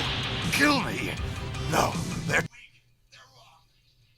They did this to me. Oh, he's biting his tongue right there too. And if you fast forward, they'll be up to the scene where his girl's about to kill him. His girlfriend? Yeah. Billy, I'm sorry about this. I have to kill you. Kill me. Kill me. Gina. Gina! Run for it, Gina! Kill me quickly. Blow my brains out. I don't understand anything anymore. I don't know who I am or what I'm doing. Let me feel the pain. I can't feel anything. My brain is just floating in space. Give me pain. Shoot my tongue. That was him? Yeah. How it looked like? Oh, damn. Yo. Yeah, that's fire. You know what's crazy? This also is like when like for example, let's say I was in a coma, in like a state where the only thing keeping me alive are like the machines in the hospital. It's like, oh, like what would, like, what do you think would be the option? Like, you know what I mean? To just kill me or like let me keep living like that. If you were in a situation like that? Yeah. Like, you know what I'm saying? Like, let's say a loved one, put yourself in that situation. Let's say your loved one, somebody you know in this situation, let's say me. Let's say I was like that.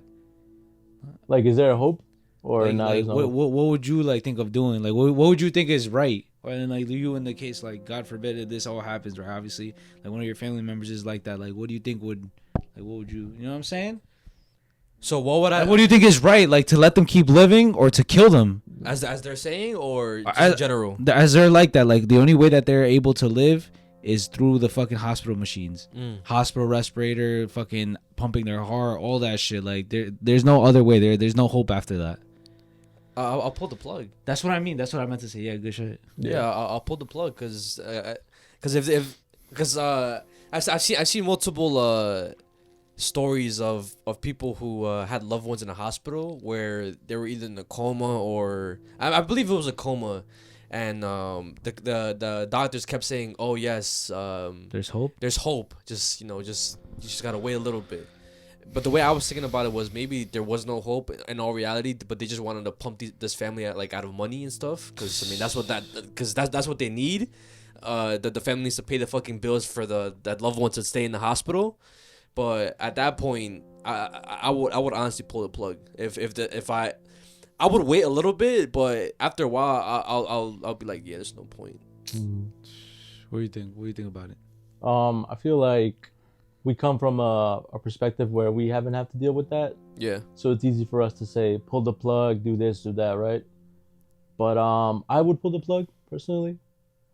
But I think it's hard when you kind of like grasp the idea of it. Like, of course, yeah. It's like you don't know like what you would really do. Literally, this person was fine X amount of years ago. Now look, he's stuck to tubes.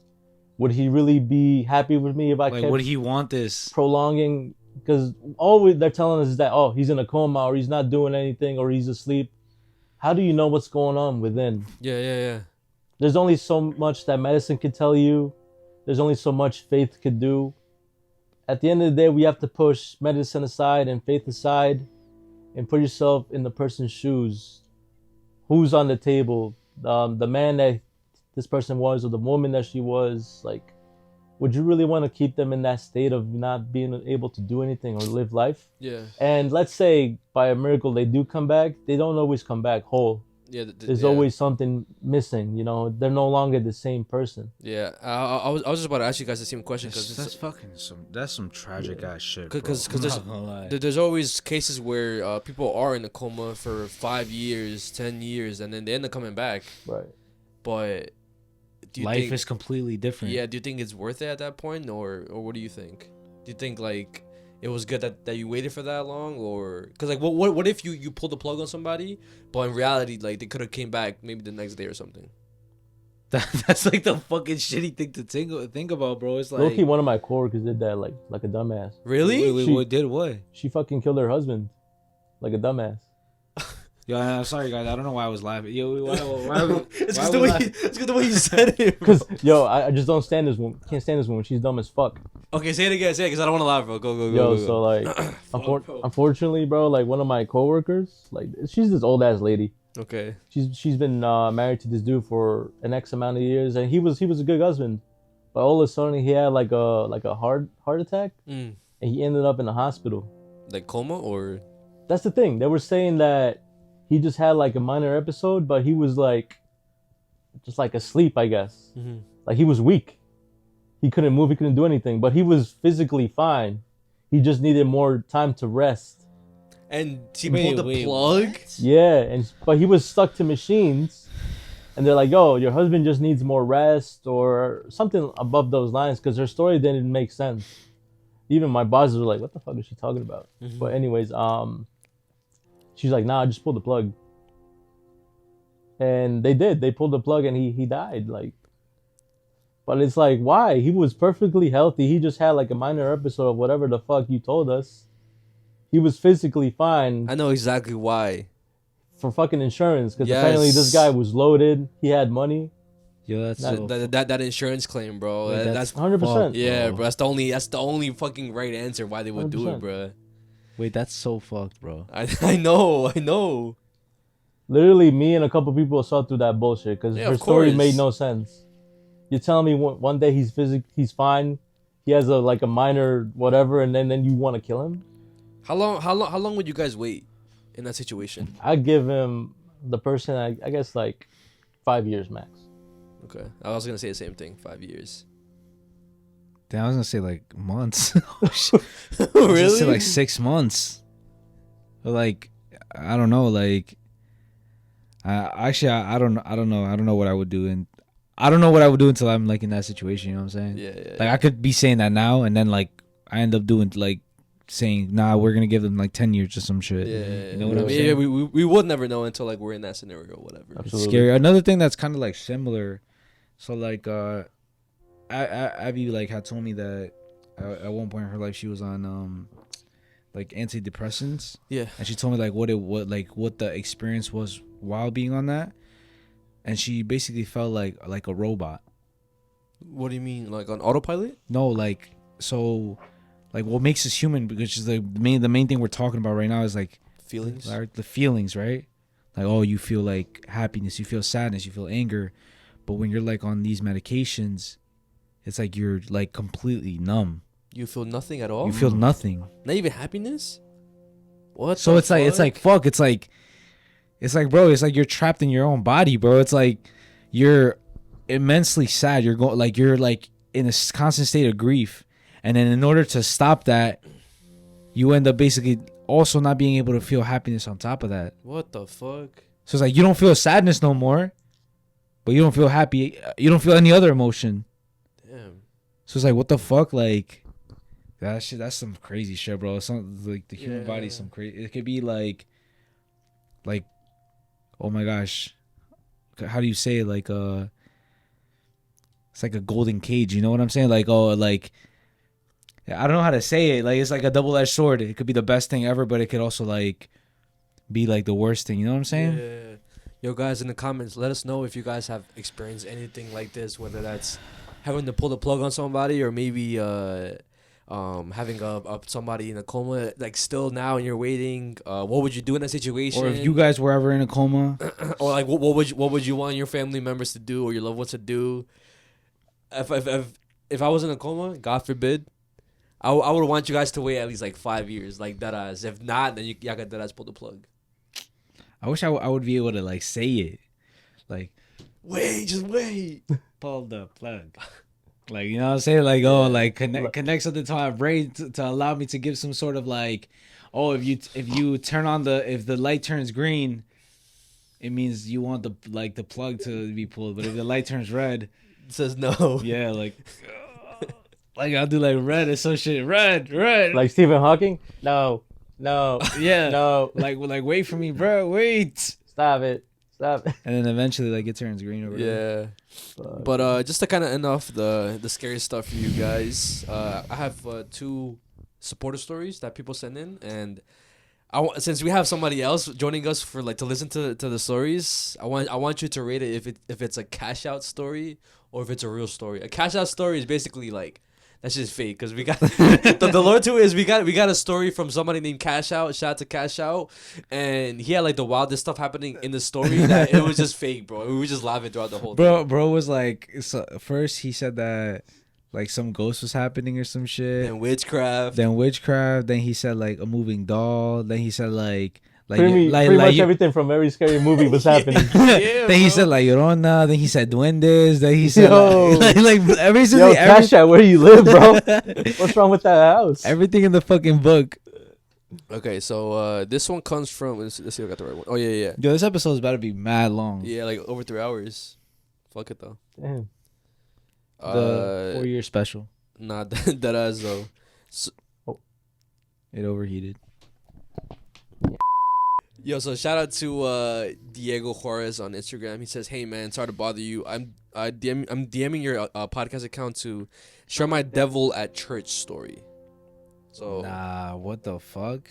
We'll see what this shit is, bro. You ready? Yeah. All right, man. I just want to say I love y'all's podcast. It's the best. So this is my story. This happened a couple years ago. I'm 29 now, so I was like 14. Damn. It was me and my cousin. So it all started at my cousin's church, which my uncle owns and runs. He's the head pastor there. Once a year, what they do is all the churches around the same kind of area, they all gather at one church, and that church hosts this big event. So that day, it was right around 9 o'clock at night. Me and my cousin, we were outside. We're setting up the tables, the mesas, the chairs, everything. So the way my uncle's church is, it's fenced in 3 ways. The only way that's not fenced in is from the front. So we live in a small little county. You know, it's a small town. Everybody kind of knows everybody. My dad used to be a really big farmer. So our name in this town is like well known. Everybody knows my family. I know all the kind of like day workers, or you know, kind of like the town drunks. All they do is work just to get for a 12-pack. So I know all of them because my dad used to hire them. whenever we had a pick, he would hire them for 3 or 4 hours. They'll make enough just to keep on drinking beer, then they'll head their way out. So that night we're setting up all these tables and these chairs. Yeah, that was fully charged. And it did as was from behind the property. He comes up and walks up to me and my cousin. Me and my cousin, we weren't paying attention. We just hear a voice behind us. And we look back and it's this drunk. But what was weird is that he didn't smell like beer. He just looked like he was drunk. And he comes up to me and my cousin, puts his hands on each of our shoulders. And he asks us, he's like, "Are you guys soldiers of God?" And I looked at my cousin and he looked at me and we kind of looked back and we're like, "Yeah, we go to church, we know this." And he asks us again, he's like, "Are you guys soldiers of God?" And so we both responded, "Yes." The guy looks at us, smiles, and says, "Okay." And he starts walking towards the front of the church. He walks on the road and keeps on walking down the road. Now there's city lights, so we can see him walking down further and further. We see him walk down like maybe half a mile, and then after that it was dark, we couldn't see him. I looked at my cousin. I was like, "Hey man, it would be crazy if that dude pops up behind us." 10 seconds later, we hear a whistle. We turn around. That same direction where the guy first came from. He comes out of the darkness again. Comes out and starts smiling at us. We panic. So we run inside the church. He tells my tia, I just don't know what to do, so I'm just standing there. And this guy walks into the church. When he walks in, I'm just staring at him, just mad dogging him, because I'm like, "Dude, who the heck are you?" He goes and sits down next to my dad. Oh, nah. So my dad, he's listening to my uncle preach. Everybody's, singing songs. And the guy keeps on trying to eat his hand. Like, he tries to put his hand in his mouth, and with his other hand, he grabs it and pulls it away. And he keeps on, snapping at his hand. And he keeps on pulling away. But what's weird is that I feel like nobody's noticing him. Not even my dad that's sitting next to him. And then finally this guy just gets up and walks out the church. By that time, me and my cousin had told all the other kids there, we're like, "Oh, this guy was creepy." So we all follow him and we watch him walk down the road. And he's walking down the same path he walked down earlier. The only thing that was different about this is that the darker you would get, it would look like he was growing a tail. Because one of the kids there had this little beam that could shoot out like a laser. And we're pointing it at him. And you could see a little tail forming out long. Wait, take so far. What the fuck? I'm not gonna lie, I think this is a real story, bro. Because he's not stuttering, stumbling his words. What did he say? He was eating his hand? Yeah, like for example, if the dad was just watching the priest, and then he was just going like this, trying to get at his hand, but the dad wasn't noticing that was happening. It's like nobody was noticing that was happening. It was just that it was just happening in his eyes, or him and his cousin's eyes. It's like right now, let's say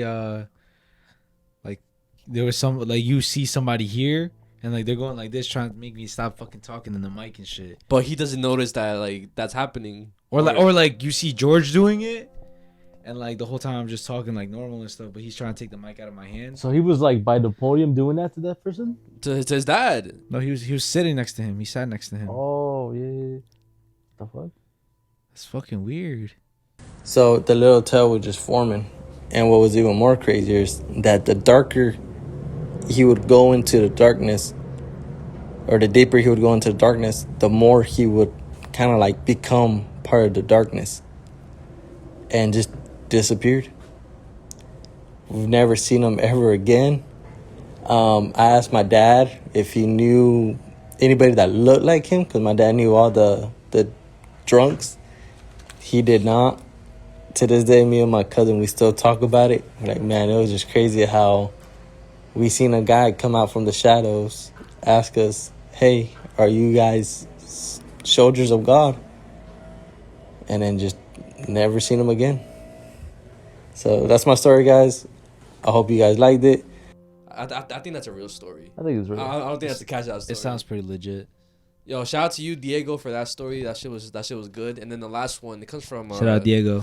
It comes from a girl or a woman, Yesenia. I'm gonna read it, but it also has a video to it. So, do you want to read it? I can read it. Okay. Oh my gosh. All right. Because I know what it is. Hi, I have a scary story for the Unnoticed podcast. Okay, this is a story from 2024. So me and my boyfriend decided to go on a date to the movies, and we went to go see the movie The First Omen. It's basically about a woman pregnant with a devil baby. Really weird. -0 out of 10. Well, I was pregnant at the time and didn't know what the movie was about. Just wanted to go see it anyways. When we had a feeling what the movie was about and how she was pregnant with the devil, my boyfriend and I ended up leaving due to me feeling weird. I called my sister, and before I could even tell her, she said her and my nephew heard something in the kitchen. They looked at the camera because they were too scared to go see what it was and called something super scary. She sent me the video. Till this day, we don't know what it was. We said a prayer together and left it at that. I'm sorry for not doing a voice message. I'm super shy. I hope this is a good story to use. Love the podcast. Shout out to you, Yesenia. It's completely fine. And then you can scroll down for the video. So this is the video. Okay. Let's see it. Oh my gosh. We watched The First Omen, right? Yeah, we did. Yeah. I don't think there's audio to it. Oh, damn. What the So it was a shadow that went across the window. And it moved the curtain. And I asked her, I was like, you sure that wasn't your sister or somebody in your house? And then she sent me another video. Like, look at the time there. What time does it say there? It says 9:50. Okay, now get out of there. Go down. And then she sent the other video. What time is that? 9:56. So that's the sister right there. And like she says, oh shit! So she says that the sister was looking outside. She checked out the window. Yeah. See if somebody. So again, if somebody was there, it could be a possibility that it was a sister still, but you know. Fuck that. What the fuck? And then she ended a message again saying, so hey again, I'm currently watching old episodes of the podcast, and I'm currently watching episode 101, and I see you interviewed Nell Tiger from the movie and The First Omen, and I just found it so weird how I messaged you about this scary experience that happened to us and never talked about it until now. And then what are the chances I come across this movie again on your guys' podcast? I'm scared at work. Shadow people caught on CCTV footage. But yeah, guys, that shout out to you guys for your stories. I have 2 more for next week. I have 2 more for next week. Hope you guys enjoyed this episode. It was a very, very long episode. But before we do the podcast... 4-year special. You already know. Patreon shoutouts and supporter shoutouts. Anyways, shout out Batman. Shout out Alien Emoji. Tintin. Alan. D.O.C. Sharknado 07. Jocelyn. Carlitos. Vic. N20 Loco, Mari Fur, King Capo, Santiago the Certified Torta Pounder, Frank, Nosabo Kid 006, Ricardo's Good Boy 1, Narelli Loves Mezziah, Zen Rim. Yo, do you stay to hear these shoutouts or not? Yeah, I do. You do? Mezziah Fine as Fa, Monica Limon, Monkey D. Luffy, That Mom Mimi, Jasmine T, Benito Camelo, Melissa.co, Zeus the Sparky, La Morenita, Carrie Reyes, Jason Garcia. Wait, what the fuck? There's no... Nah. You fucking made me lose my spot. Carrie Reyes, Jason Garcia, Raymond Navarro, Roxana Segura, Grace Perez, Ricardo, I could be your papi. Kevin Banks. What the fuck? Takata, takata, takata, takata. Kevin Banks, Misery.Daddy, Yair Torres, Mezziah got that Sweaty Butts, Yovi Santiago, 88 Falling, Arnulfo Mendez, Gustavo, Mando Beltran, Tengo Sueño, that's Tita. Oh, what the fuck? If that's what you were wondering. Yeah, because like it always comes like before like another name. Mezziah tiene papel en el culo. Leslie with the pink hair, Chilena Lopez, Te la comes toda, Anaí, Alvaro Morales, a.k.a. El Ceviche, Ricardo's Ashy Nuts, D'Amico Buqua, Jesus Chavez, Pascual Zeniga, Jose Ain't Gonna Suck Itself Aguilera, Jaime Albavera, Abel Mendoza, Miguelito, Jennifer Montalongo, and That space guy. We fucking love you guys. Double you fucking names, bro. Nah, that yo, keep them coming, bro. Like the names are always gonna get better. Bro. And new Patreon episode coming out this week.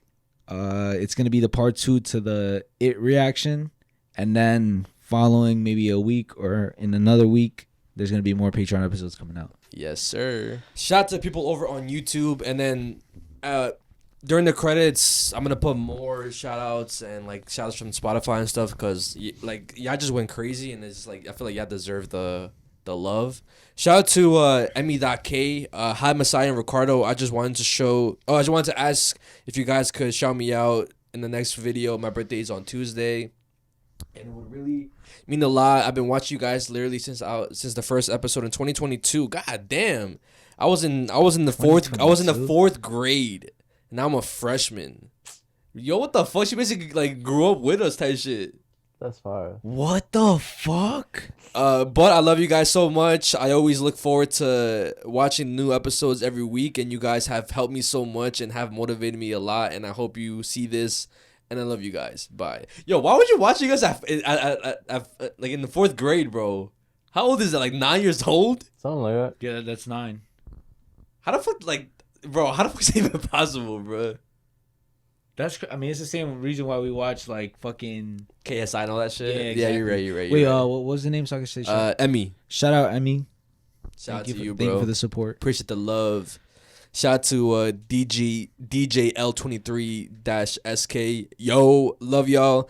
The inspirational video really hit this time. I usually skip it. Sorry guys.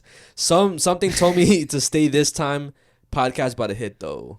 Appreciate you, DJ. Are the motivation videos cringy sometimes? Comment it down. I was watching an old episode. Some of them are. Some of them are. Some cringy? of them are. Like I can't lie, but the one whenever they hit, they dead ass hit. Shout out to SVT 5.4. Drinking it up at night, and y'all boys posted was finna stop drinking, but nah, we just getting started. Unnoticed podcast on top. Hey. So shout out to you, bro. I hope you enjoy getting drunk. Yo, what's your opinion on him doing this shit, bro? Yo, bro. Wait, what the fuck did I even do? I got lit. Like he's drinking and shit. Oh, I thought you were doing like takata. Nah, what the? Yo, not everything is like sus. Shout out to Montse Hernandez, -07K. Been stuck at home with this snow and needed this upload. Well, I'm glad we were able to help you out with some content, bro. Hey. Shout out to Alan, Puro Piche Clown Boys. I love those comments. Shout out Alan. That's Alan? Yeah. Shout out Alan. Shout out to FNX Santi. Let's go podcast. And I'm on my way to work for my 12-hour shift as a security guard at the cemetery. Oh my god. What the fuck? Thank y'all for making my job go by quick, even though it makes it extra scary. I think the podcast. Yo, I would not watch the podcast does he have while any working. scary stories, bro? You should say I'm about to ask him actually. Yeah, I'm about to ask him. Yo, Santi, if you're, I think he's a free member on Patreon, so I'm gonna ask him. Message him and shit. Yeah, shout out to G Flores 155. Was about to sleep, but nah, I'm watching this now. Puro Piche Clown Boys. Puro Piche Clown Boys on top. Shout out to Alex Gomez. Started watching y'all 2 months ago. Started on Spotify with episode 8, and yes, watched every single pod. What? I'm an Amazon delivery driver. Hearing y'all on my routes made the day go by quick. Finally caught up to now, which means I can finally be part of the common gang. but now I have to wait a week for a new episode. Damn, what's the name? Alex. Shout out Alex, bro. That's crazy. From episode 8 till now, how many episodes is that? Almost 200. I mean, that's more one episode 183, so that's like what 170 something, 174. No, my math is wrong. Bro, that's almost 200 though episodes. Yeah. Yo, shout out to you, bro. Shout out to you for sticking out the ride for that long. God damn. Shout out to Alejandro 22212. Intro has to be the golden part of reality of the video. And life, God bless y'all. God speaks truth to people sometimes. Keep killing it. Stick with your faith and purpose, and anything is possible. Shout out to you, bro. Comment. Shout out to you, Alejandro. Shout out to Chuchi -ill. Puro pinche clan boys a la verga. Shout out to you, Chuchi. All right, this is not to you, but I'm about to eat some tacos de vergasada. What? Yo, I've never heard that about. Yo, I never heard him say that, bro. That's for Flames. That's what he says. Shout out Big Flames, spa. Shout out to Enon Settle Layla. Just graduated from paralegal studies in Sarasota, Florida, and got engaged. I've been listening since day one, and I love every episode. It has gotten me through dark times and hard times. That now I'm in a better, brighter place thanks to your videos. I have some really good stories from my dad when he was a teenager in Reynosa, Mexico, and me when I was a kid, and now I'm in my current home from the town I live in. Yo, send them those fucking stories, bro. Keep up the good work, and remember, you guys saved me in another from hard and dark times because you and your podcast, we conquered the challenges of life. Damn. Yo, W, bro. W as comment. Shout out to you, Anon. I'm glad we were able to help you at least a little bit in like your dark times and stuff. And if anybody else is watching this going through dark times and our podcast gives you like some type of relief during the day, make you forget about your problems, I'm glad we're able to do that. Nah, big facts. Yeah. And then the last one, shout out to Amy-I know. Hi, Clown Boys. I just wanted to say thank you for making my day less boring. And you're so much better. and you're so much better than stupid ass jumpers jump. You guys have that. You guys have that song. You're way better than them. Anyway, keep up the good work. God bless you guys. Yes. Finally, somebody says it. Hey man, I didn't say that shit. I just read a comment, bro. Don't hate the guy. I'm just don't hate the messenger. Yeah, don't hate the messenger, bro. Fuck. But yeah, guys, that does conclude episode 183. Hope you guys enjoyed. Shout out to Ita for pulling up. This is a fucking the second day of us recording too, by the way. Yeah, like if you guys wondering, if you guys wondering, the outfit change, it got so late yesterday. Outfit change. It got so late. I got yesterday. pajamas now. And also, it was low key draining the fact that we were talking about some fucked up shit, so it kind of made sense. But shout out to Ita for pulling up. It was an amazing episode, one of my favorites episodes. I'm not gonna lie, and I don't really say that often because he's usually the one that always says like, "Oh, this is my favorite episode." But I'm gonna be honest. This was one of my favorite episodes. Oh, thank you, bro. Thank you. Of course, bro. So shout out to you for pulling up. If you wanna, again, shout out your Instagram, your TikTok, whatever you wanna do, bro. You know, you could. Yeah, Kino YB on TikTok. __ Mr. Amado __. And yeah, bro. Like I said in the beginning of the podcast, it's always a great opportunity to even be considered, whether it's filming a scary video, jumping on the pod, or even like ask for like advice or whatever, like ideas in my comments. Yeah, bro, I think it's a great opportunity, not only for me, but for you guys. We can spend time together, just yap it up, talk about anything, and just nerd out. I think it's an amazing thing, and I'm always appreciative that Mezziah, considers me, or even my brother considers me. It's amazing. You know what made this episode so fire? The fact that like motherfuckers just be like pulling random shit out our asses, but it wasn't really out of our asses too. Yeah, like that's what like makes it the most fire, bro. We talked about games, yeah, fucking movie, like, and everything tied in together somehow. Yeah, it's crazy. Well, if y'all want more of me, just say in the comments. Bring Etha back. Bring the bro back. Yo, and potentially too, we might have an exclusive episode on Patreon. Mm-hmm. Where or because my brother be saying some outrageous ass shit. I'm sorry, bro. But obviously, like, we can't have most of it on YouTube. Yeah. So if you guys want that to happen, comment it down. We can have a special, little episode for the Patreon and shit. And also, if you guys want to future Patreon episodes, Patreon reaction, you can comment it down as well. Shout out to people over on Patreon. Yeah, would that be? Oh yeah, man. That's what. With that being said, guys, it's your host George, aka Mezziah. And do the podcast go.